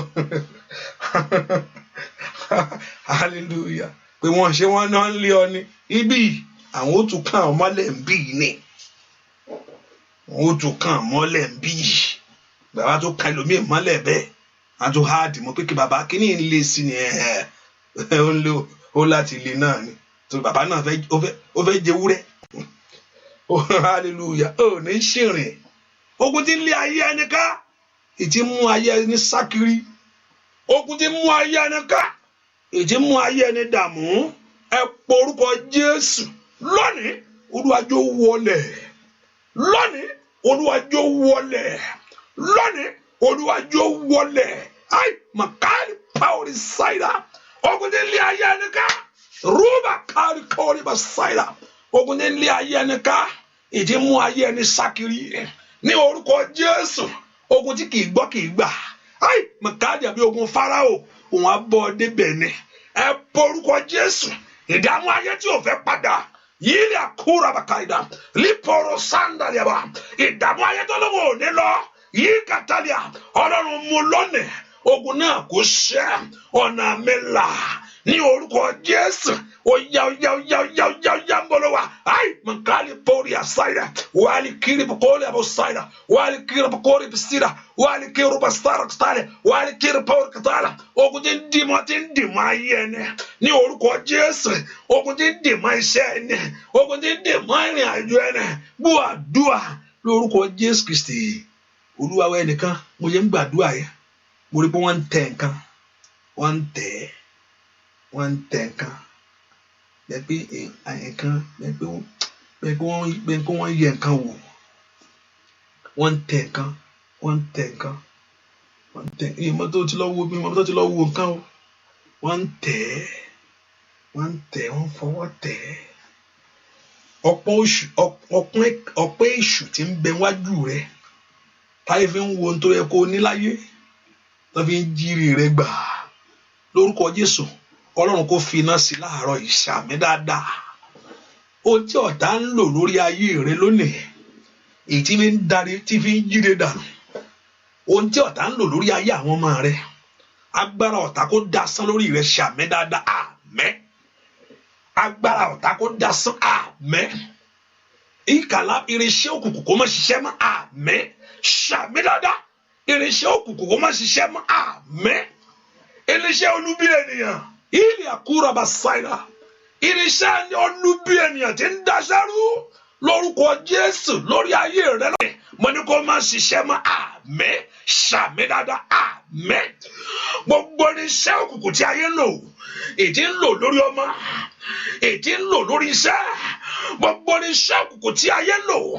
likali abasando branda kata gbogbo irinṣẹ́ òkùnkùn tí ayé lò láti dojú rẹ délẹ̀ gbogbo irinṣẹ́ òkùnkùn tí ayé lò láti já ayé ẹni lọ́lẹ̀ ó yá kó bàjẹ́ àmín ṣàmì àmín lórúkọ Jésù kó bàjẹ́ àmín lọ́wọ́ ogun alẹ́ ẹni ká lọ́wọ́ ogun alẹ́ ayé ẹni lọ́wọ́ ogun alẹ́ ayé ẹni ká ogun tí ò fẹ́ kí o lóhun rere láyé mọ̀ọ́lì ẹ̀kú sàtọ́lìyàbá lọ́wọ́ ohun ènìyàn lọ́wọ́ ìpákípá lọ́wọ́ agbárakágbára lọ́wọ́ ajá ayé ẹni mọ́lẹ̀ lọ́wọ́ okùnkókùn tó di ayé ẹni ní orúkọ Jésù múrí àkáríà wúlì kárí pọ́ọ̀rì sáìdá àìní pọ́ọ̀rì kiri ṣàmì dára àmín ó yá bọ́ lọ́wọ́ ogun àmín ó yá lórúkọ Jésù bọ́ lọ́wọ́ ogun àní bọ́ lọ́wọ́ ogun ṣàmì bọ́ lọ́wọ́ ogun ẹ porúkọ Jésù mo fẹ́ bọ́ mo bọ́ láàárọ̀ yìí ogun yóò gbúdọ̀ bá mi dalẹ̀ bàbá ogun yóò gbúdọ̀ tún bá mi dàárọ̀ ọ̀la mi o líparaba kàtàkàtàkàtà rípa kàtàkàtà àrọ́mọ bíi fòpin sí àìrọ́kọ̀ yìí fòpin sí àìríṣẹ́ṣẹ́ fòpin sí ọ̀tá mi ò gbúdọ̀ yọ̀ mí ọ̀tá yìí kàtàkàtàkàtà ọ̀tá mi ò gbúdọ̀ ànígbàdúà ọ̀tá mi ò gbúdọ̀ yọ̀ mí mi kò rọ́bà kálíbà kàtà in Jesus name we pray. Bàmí ṣe kó yọrí o aráyé máa bèrè bọ́ lọ́rùn mi dà bàmí ṣe kó yọrí o ẹbí máa bèrè bọ́ lọ́rùn mi dà óyá lórí ọmọ o óyá lórí iṣẹ́ óyá lórí ìran mi lórí bísínẹ́sì yẹn kó dàgbà kó mú un rere kó dà kó sàn tọmọtọmọ kó ní bá mi ṣe o kó yọrí o ẹbí máa bèrè bọ́ lọ́rùn mi dá bá mi ṣe kó yọrí o ayé máa bèrè bọ́ lọ́rùn mi dá àkókò ti tó. Olódùmarè ṣe yanu alágbára kó ṣàánú ayé rẹ̀ rí óyá nínú ọdún yìí óyá lórí ọmọ mi ohun tó ti ń béèrè kó ṣẹlẹ̀ sẹ́ ohun tó ti ń wá kiri kó oríṣẹ́ gbogbo agbára tó ń fẹ́ ayé rẹ̀ jìyà gbogbo ipá tí ń kó ayé rẹ̀ lójú lórúkọ Jésù ọgbọ́rọ̀ Olúwa tó wọlé pátápátá ọgbọ́rọ̀ Olúwa máa jà sán ìlàkà ọgbọ́rọ̀ Olúwa ọ̀nà àbáyọ rẹ̀ kó là abániṣe kó bá ọ ṣe láyé masida ruakai mahali maosi tètè lirada óyá nínú ọdún yìí nínú oṣù yìí óyá o ọ̀nà àbáyọ rẹ kó là láyé kó dàn kó orí tiẹ̀ mú láyé sẹ́ bá mi ṣe o ó yọjú o kẹbí máa bèrè bọ́ lọ́rùn mi dá bá mi ṣe bàbá ó yọrí o káyé máa bèrè bọ́ lọ́rùn mi dá ó yá gbórúkọ jẹ́ ibi ìsádi agbára wa ni káyé bòbálì àbàṣàtáyà gbórúkọ Jésù ibi àbò wa ni orúkọ Jésù asáwọ orúkọ rẹ bàbá ìlàtàkà asáwọ orúkọ rẹ Jésù ìyà ò gbọdọ̀ jẹ ayé wa mọ́ orúkọ rẹ kó jẹ́ bàbá orúkọ rẹ kó ṣe orúkọ rẹ kó dìde orúkọ rẹ kó bẹ̀rẹ̀ iṣẹ́ ìyanu lọ́wọ́lọ́wọ́ orúkọ Jésù gbogbo orúkọ ẹtẹríba orúkọ àṣẹ tí àmúbọ ẹgbọ Olúwa àìmọ̀kàtà àgàrọmọ bí ẹ ogun gbèsè ogun àìsàn ẹgbọ Olúwa lọ́wọ́lọ́wọ́ lórúkọ Jésù orí ẹ wọlé pátápátá ìlà dada alágbára o bá mi ṣe o ó yọrí o ẹbí máa bèrè bọ́ lọ́rùn ìdá bá mi ṣe màmá ó yọrí o adé máa bèrè bọ́ lọ́rùn ìdá nínú ọdún yìí óyá nínú oṣù óyá orere tó lọ́wọ́. Ohun tó ń béèrè fún kó wọlé wá. Bóyá káyé rẹ kó ráàánú gbà. Ó dá káyé ọmọ rẹ kó ráàánú gbàṣẹ. Óyá o, orúkọ Olúwa ilé ìṣú agbára ni. Olódodo sáwọnú rẹ̀ ó sì yè. Ó dán kó yìíṣẹ́. Ó dán kó làṣẹ. Ó dán kó yìíṣẹ́. Ó dán kó làṣẹ. Ó dán kó yìíṣẹ́. Ó dán kó làṣẹ. Lórí ọmọ ó dán kó yìíṣẹ́. Ó dán kó làṣẹ. Lórúkọ Jésù. Óyá o, alágbára o, bàbá. Bá mi ṣe. Bóyọ̀ yìí, ẹbí máa bẹ̀rẹ̀ ìkọ́ lọ́rùn mi dá. Bá mi ṣe, wọ́n wò mí. Bóyọ̀ rí o, ẹbí máa bẹ̀rẹ̀ ìkọ́ lọ́rùn mi dá. Ẹnìkan bẹ́ẹ̀ tẹ́ni ọlá ni ó wà bí. Agbẹ́ Ọlọ́run kó kàn ọ́ omi tó wáyé. Ọlọ́run kó gbé ọwọ́ lé ọ lórí. Ọwọ́ Ọlọ́run kó bà lé ọ. Ọwọ́ Ọlọ́run kó bà lé ọ. Ọwọ́ Ọlọ́run kó bà lé ọ. Ọwọ́ agbá Ọlọ́run kó bà lé ọ. Ibi tó wáyé ọwọ́ agbá Ọlọ́run kó bà lé ayé rẹ.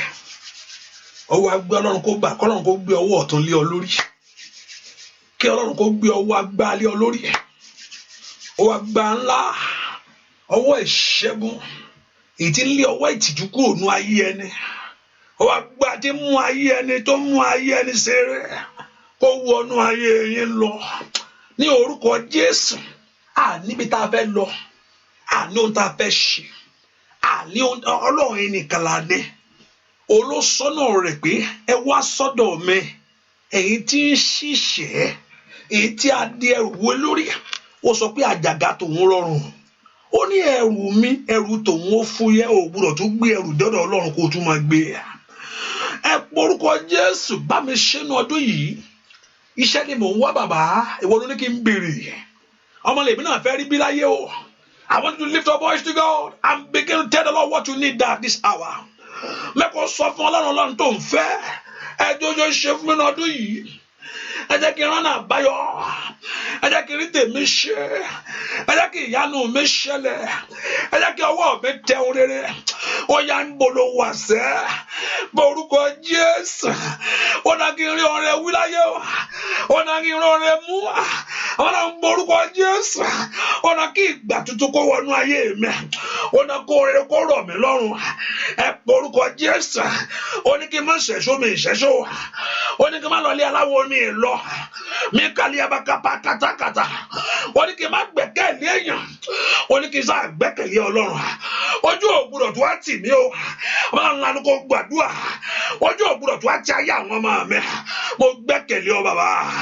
Mo gbẹ́kẹ̀lé ọ bàbá. My hope is in you. My trust is in you. I put my faith is in you. Ìwọ ni mo gbà fún ìyanu mi. Ìwọ ni mo gbà fún ayé àwọn ọmọ mi. Ìwọ ni mo gbà lórí iṣẹ́ mi. Ìwọ fẹ́ kó lànà àbáyọ ńlá kò mí. Ìwọ fẹ́ kó mú mi débi ayọ̀ mi sá. Ọmọ ńlá ni kò gbàdúrà. Ó yá lórúkọ Jésù. Olúwa dìde nínú ayé àwọn èèyàn yìí. Ó yẹ bá ìyanu pàdé. Sàmì dáadáa. Ìlà bàbá kàpàrọ̀ sáìnà. Mi rúndé kúmbrandó síkèlébò. Mo gbìyànjú ń gbọ́ mi. Ogun ayé kò parẹ́. Ogun ayé kò parẹ́ lánú ayé rẹ̀. Ogun ayé kò parẹ́. Ogun tí ń lé ayé ẹni kiri. Ogun èèyàn kò parẹ́. Ogun ayé kò parẹ́. Gbogbo ogun tó dìde ní orúkọ Jésù. Èyí tí ò fẹ́ kó gbà, tí ò fẹ́ kó lọ. Ogun tó dìde mọ́ ayé ẹni. Èyí tí ò fẹ́ kí n rí ìrànlọ́wọ́. Ogun náà kò parẹ́. Ogun náà kò parẹ́. Ogun náà kò parẹ́. Ogun náà kò parẹ́. Ogun náà kò parẹ́. Ìsinmi kó dé bá ayé yín. Ní orúkọ Jésù. Ẹ ní ìsinmi lónìí. He say he will give you rest. Ní orúkọ Jésù. Lọ́run tó dààmú ọkàn rẹ̀. Ní orúkọ Jésù. ohun tó jẹ́ kí ọkàn rẹ lọ sókè ó yá lórí iṣẹ́ yẹn ni in that business in your life I say have that rest ẹni ìsinmi ó yẹ gba ìsinmi ó yẹ gba ìsinmi ó yẹ gba ìsinmi ó yẹ gba ìsinmi alágbára yẹn kò ṣubú alágbára yẹn kò ṣubú alágbára yẹn kò ṣubú alágbára yẹn kò ṣubú alágbára yẹn kò ṣubú èèyàn ká yẹn kò ṣubú ọ̀tá yẹn kò ṣubú àtá yẹn kò ṣubú Sọ́ọ̀lù ṣubú wájú Dáfídì kò sì dìde má mọ̀ọ́lì àkúsàtà ẹ̀ka rúsìkìtì ìkàtà kì í gbọ́ kì í gbà èèyàn ti ń bẹnu ayé rẹ lónìí tọ́lọ́wọ́ ò ní gbà owó ò ní gbà ẹni tó ti gbèsù jẹun tọ́lọ́wọ́ ò ní gbà fún ìwọ mi wúrú kò pàkàtà ẹni tó ti bá ṣe èṣù dá má jẹ̀mú tọ́lọ́wọ́ ò ní gbà fún ayé rẹ níwájú rẹ lónìí ó yá kó ṣubú ó yá kó ṣubú ó yá kó ṣubú ẹni tó ti yànda rẹ fún ẹ̀mí kẹ́mi ti balẹ̀ Sọ́ọ̀lù ẹ̀mí kẹ́mi ti balẹ̀ kò lè ronú mọ́ ó ń lépa bọ́ yẹn pé òun á pa bọ́ yẹn ni o òun á pa bọ́ yẹn ni o òun á pa bọ́ yẹn ni o àti ní òtún ní ṣe mà ó tún mọ ẹ̀mí kẹ́mi ti ń bẹnu ayé rẹ̀ á tún gbé wọ̀ gbogbo ẹ̀mí tó lóun ò nígbà tó gbé àwọn èèyàn kàwọ̀ fún ayé rẹ̀ lónìí àtẹ̀mí náà àtẹ̀ntó yànda ní orúkọ Jésù ọwọ́ agbá Ọlọ́run kò wúwo lára wọn yìí kábàkábàkábà rí kábàkábàkábà rí kábàkábàkábà rí kábàkábàkábà rí kábàkábàkábà rí kábàkábàkábà rí kábàkábà báyìí power inside lórúkọ Jésù bọ́lá ti tọ́ màyílà power inside máwùrí power inside wáyé power yà ìtìjú rẹ kó parẹ́ lónìí sàmì dára power inside mi ò kọ́ ní káríà ìtìjú rẹ kó parẹ́ lónìí ní orúkọ Jésù ìtìjú ayé yìí kó parẹ́ lónìí ó yá kó parẹ́ sàmì dára kó parẹ́ ìtìjú àrùwó náà ní orúkọ Jésù ìtìjú àríwé ìgbélu àìrọ́mọ bí àríṣẹ́ṣe ní orúkọ Jésù ìtìjú ayé yìí lónìí ó yá kó parẹ́ ohun tó ti dìdìjú ohun tó ti dẹ̀gà láàrin ẹbí látọ̀dún ètí mo ti wà ń bí mo ní ẹ̀ka párikàtà ilé ò ṣe lọ rí ara kàtàkàtà ní parakàtẹ̀kẹ̀tẹ̀ látọ̀dún tó ti ń ṣiṣẹ́ yẹn kò rún kankan pé àjọ tó ní ṣiṣẹ́ fíríjì ló rà mo rí ẹkú sàkátà wọn kò kàkàbàkàbà gbogbo àgbà tó fẹ́ kó rọrùn tọ́ka sí ní orúkọ Jésù ìtìjú kó parẹ́ kó parẹ́ kó parẹ́ kó parẹ́ kó parẹ́ kó parẹ́ kó parẹ́ kó parẹ́ kó parẹ́ kó parẹ́ ìtìjú àìlọ́kọ èmi nìkan ló kù láàrin gbogbo wọn máa lábà kàbàkàbàkàbà libra kàtàkàtàkàtà mẹ́rìkò sàkàtàkàtà máa sọkòtò kàtàkàtà mẹ́kòtò bìlàkàtà libra kàtàkàtà ìtìjú àrọ̀mọbí máa kọ́ kàtàkàtà ní orúkọ Jésù gbogbo tó ń ti ayé rẹ lójú gbogbo tó ń dèṣì gbogbo tó mú ẹ̀gàn wá gbogbo tó mú ìtìjú wá kó parẹ́ láàárọ̀ yẹ kó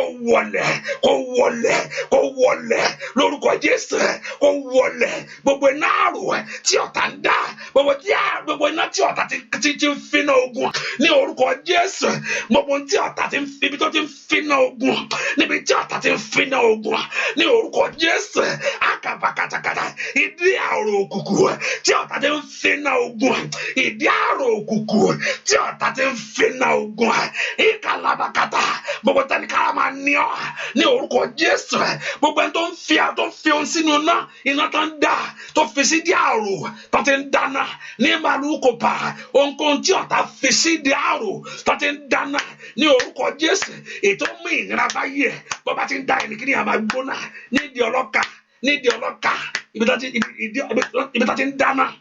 tó ti ń dáná ojoojúmọ́ ló ń dáná yẹn ojoojúmọ́ ló máa ń dáná yẹn ibi láti ojú spati láti ń dáná gbogbo èèyàn tó fi ayé ẹ sí ìdí àrò gbogbo agbára tó fi ayé ẹ sí ìdí àrò ogun tó bá ti ń dáná yẹn láràárọ̀ tá ń dáná yẹn ìnira máa dé nǹkan máa nira àtàrò yẹn àti ṣọ́ọ̀bù yẹn kí Ọlọ́run kó tibẹ̀ pa ṣàmì dáadáa ai mọ̀kárí power side wáyé kanda rẹ̀ kó tó lẹ̀ mo gbọ́ ìjẹ̀ṣà wáyé power side rianda liakusa le brando to prende le shikete kebo le prendo ko pronda ìdíàrò tí ọ̀tá ti ń fínà ogun ní orúkọ Jésù ìdíàrò tí ọ̀tá ti ń fínà ogun ìdíàrò tí ọ̀tá ti ń fínà ogun ní orúkọ Jésù kí Olúwa kó gbomi pa kó Olúwa kó tibẹ̀ pa ẹ̀jẹ̀ Jésù kó fọhùn níbẹ̀ ó yẹ ṣàmẹ́ ẹ̀jẹ̀ Jésù kó fọhùn níbẹ̀ níbikíbi tó ti ń pe ayé ẹ níjà,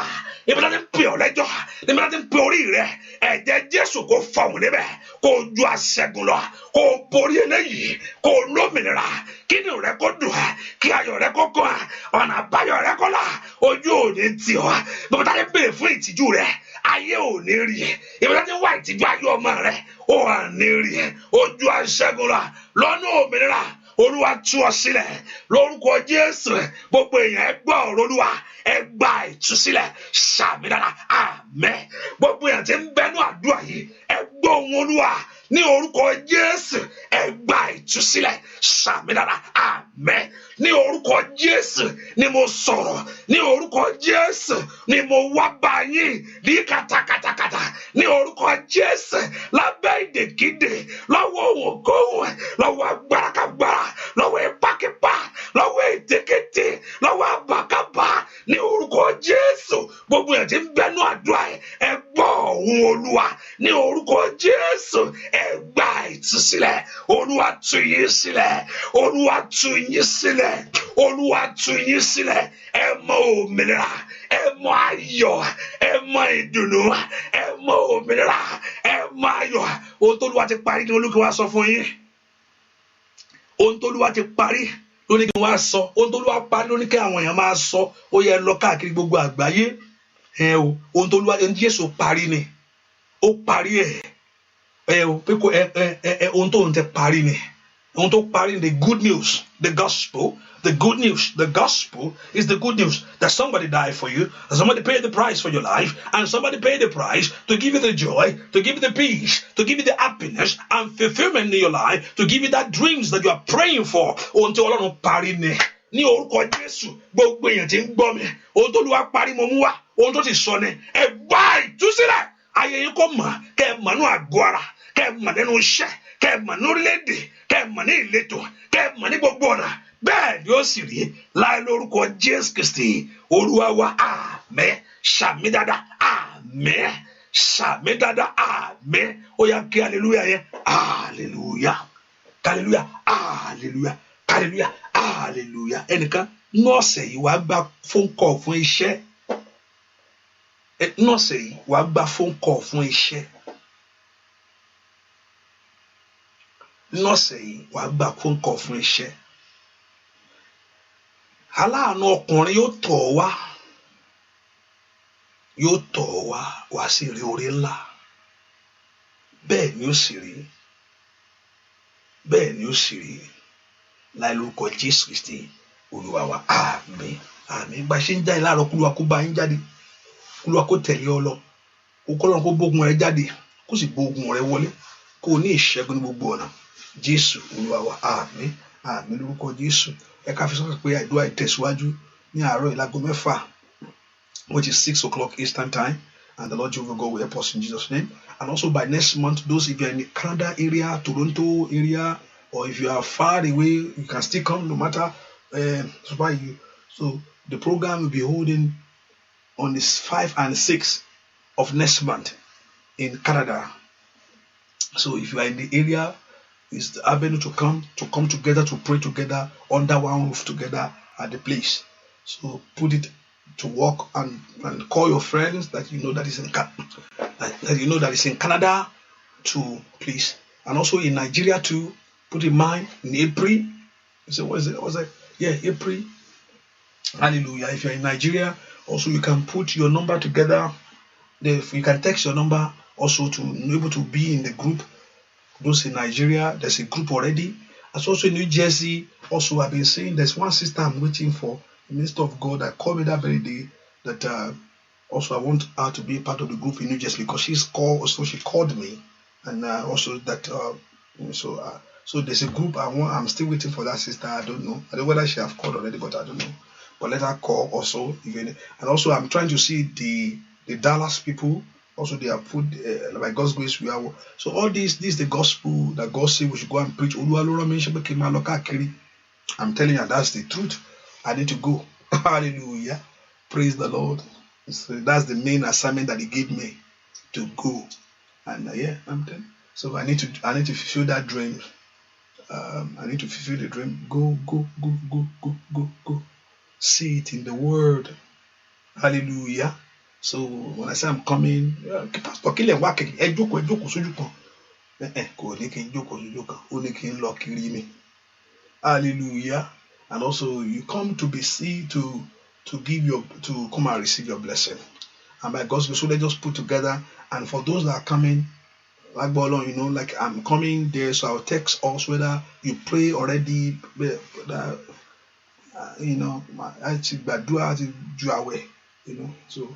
so that's why I want you to be part of the group. So it's back, okay, I declare prayer, so like Bolon, and also by God's grace, I've been saying it. There's a night vigil that we're going to for 3 days. I've been going to get into. Àdúrà kì í pọ̀ jù. Bíbá Ọlọ́run sọ, Ọlọ́run mo ti bẹ̀ sọ ó ti tó gẹ́. O bá fi gbogbo àárọ̀ sọ. O ṣáà ti mọ̀ kókó sọ pẹ̀lú ìgbàgbọ́ ni. Kí ẹ sì má ṣàtúwé asán. That multitude of words. Make multitude of words that God will hear you. Words that God will hear you know. Say it 100 times. Pété bá ti sọ nǹkan báyìí. The Bible say no. Àtúwé asán nìyẹn. Pété bá sọ nǹkan in 50 times. Àtúwé asán náà sọ yẹn. But when you express yourself before the Lord, Olúwa ṣe báyìí kó bọ́lọ́run sọ̀rọ̀. It's not àtúwé asán. Again, one kò bá sọ kíní kan 100 times ní kò sọ. We sọ na lie nìyẹn. But when you express yourself to talk, you reason with God, it's not you talk to God. Hallelujah. And also it helps you when you are always in God's presence. It helps you. The secret of the Lord is with them that fear Him. And to ráyè fọlọ́run lè bá sọ̀rọ̀. Báwo lè fẹ́ bá sọ̀rọ̀? Kó ń sọ kọ́kẹ́ kò lè gbọ́. So when you pay attention to God, I see that when we give ourselves to God and we pay attention to Him and we listen to Him, He speaks more. Bá wa sọ̀rọ̀. Tá bá fàyè gbà Ọlọ́run, a máa rí Ọlọ́run. Tá bá fàyè gbà, you are too busy. Kó ń sọ gangan, èyàn ò ní gbọ́. Ọlọ́run ò sì fẹ́ ẹni tí ò tó busy. Ó wá ẹni tó fi ọkàn ẹ̀ fún, ẹni tó ní time fún. Ọlọ́run kò wà lonely, but He wants friendship. He wants relationship with Him. Oh, bá mi sọ̀rọ̀ lánàá náà, kí ló ń ṣẹlẹ̀ mí rí ẹ lánàá mọ́. I want to see you every day, even though your time, and you just want to enjoy your moment with God, and you just, you enjoy God. I enjoy when I wake up, God speaks to me.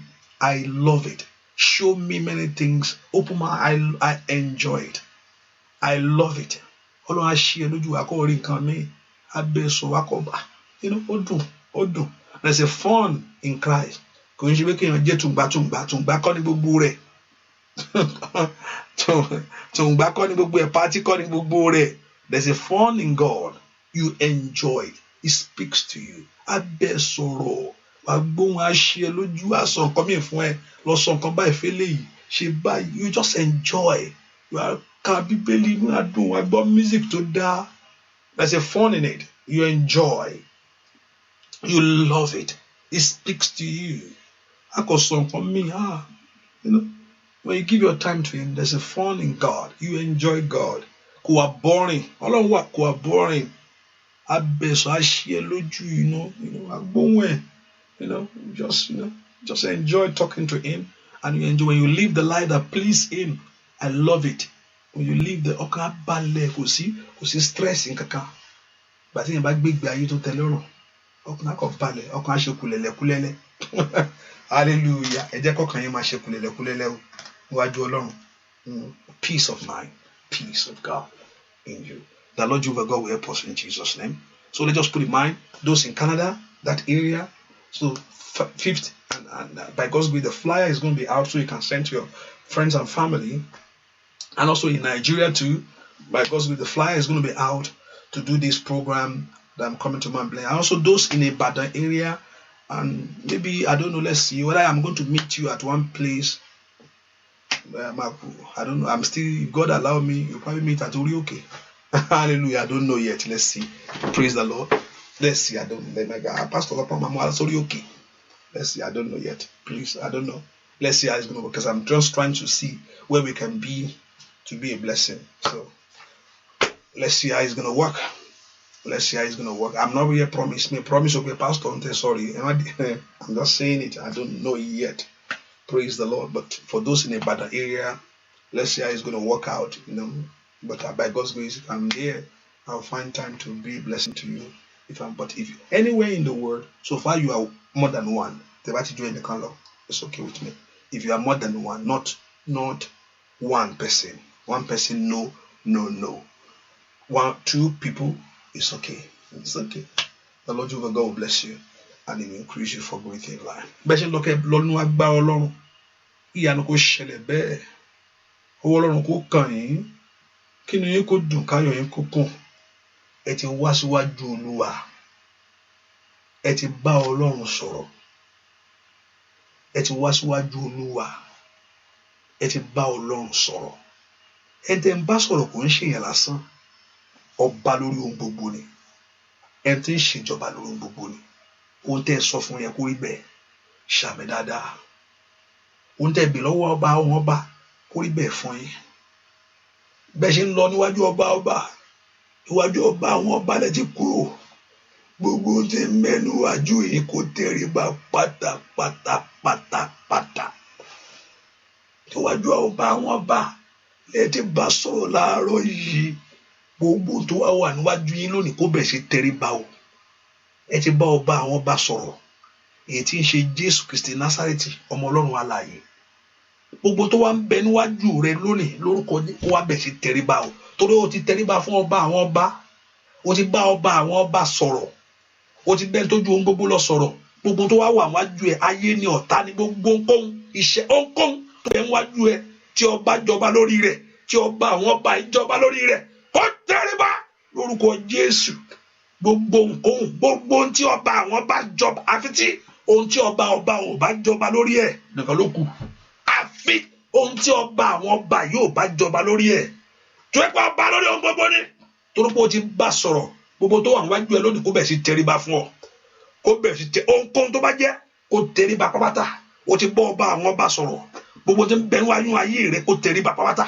Kó tẹríba, bẹ́ẹ̀ ni ó sì rí láì lórúkọ Jésù Kristi Olúwa tó olùgbàlà wa. Àmín. Ṣàmì dáadáa. Àmín. Ṣàmì dáadáa. Àmín lórúkọ Jésù. God bless you. See you in the morning by God's grace, and also you can be a blessing supporting the work of God. Hallelujah. God bless you. See you in the morning. God bless you. Thank you for coming. Bye-bye. Thank you for coming. Thank you for coming. And make sure you can still share it to your friends and family. And also people in London too. Yeah, also there's a group now. Let's have a group, London group too. Let's have Ireland group, and let's have France group.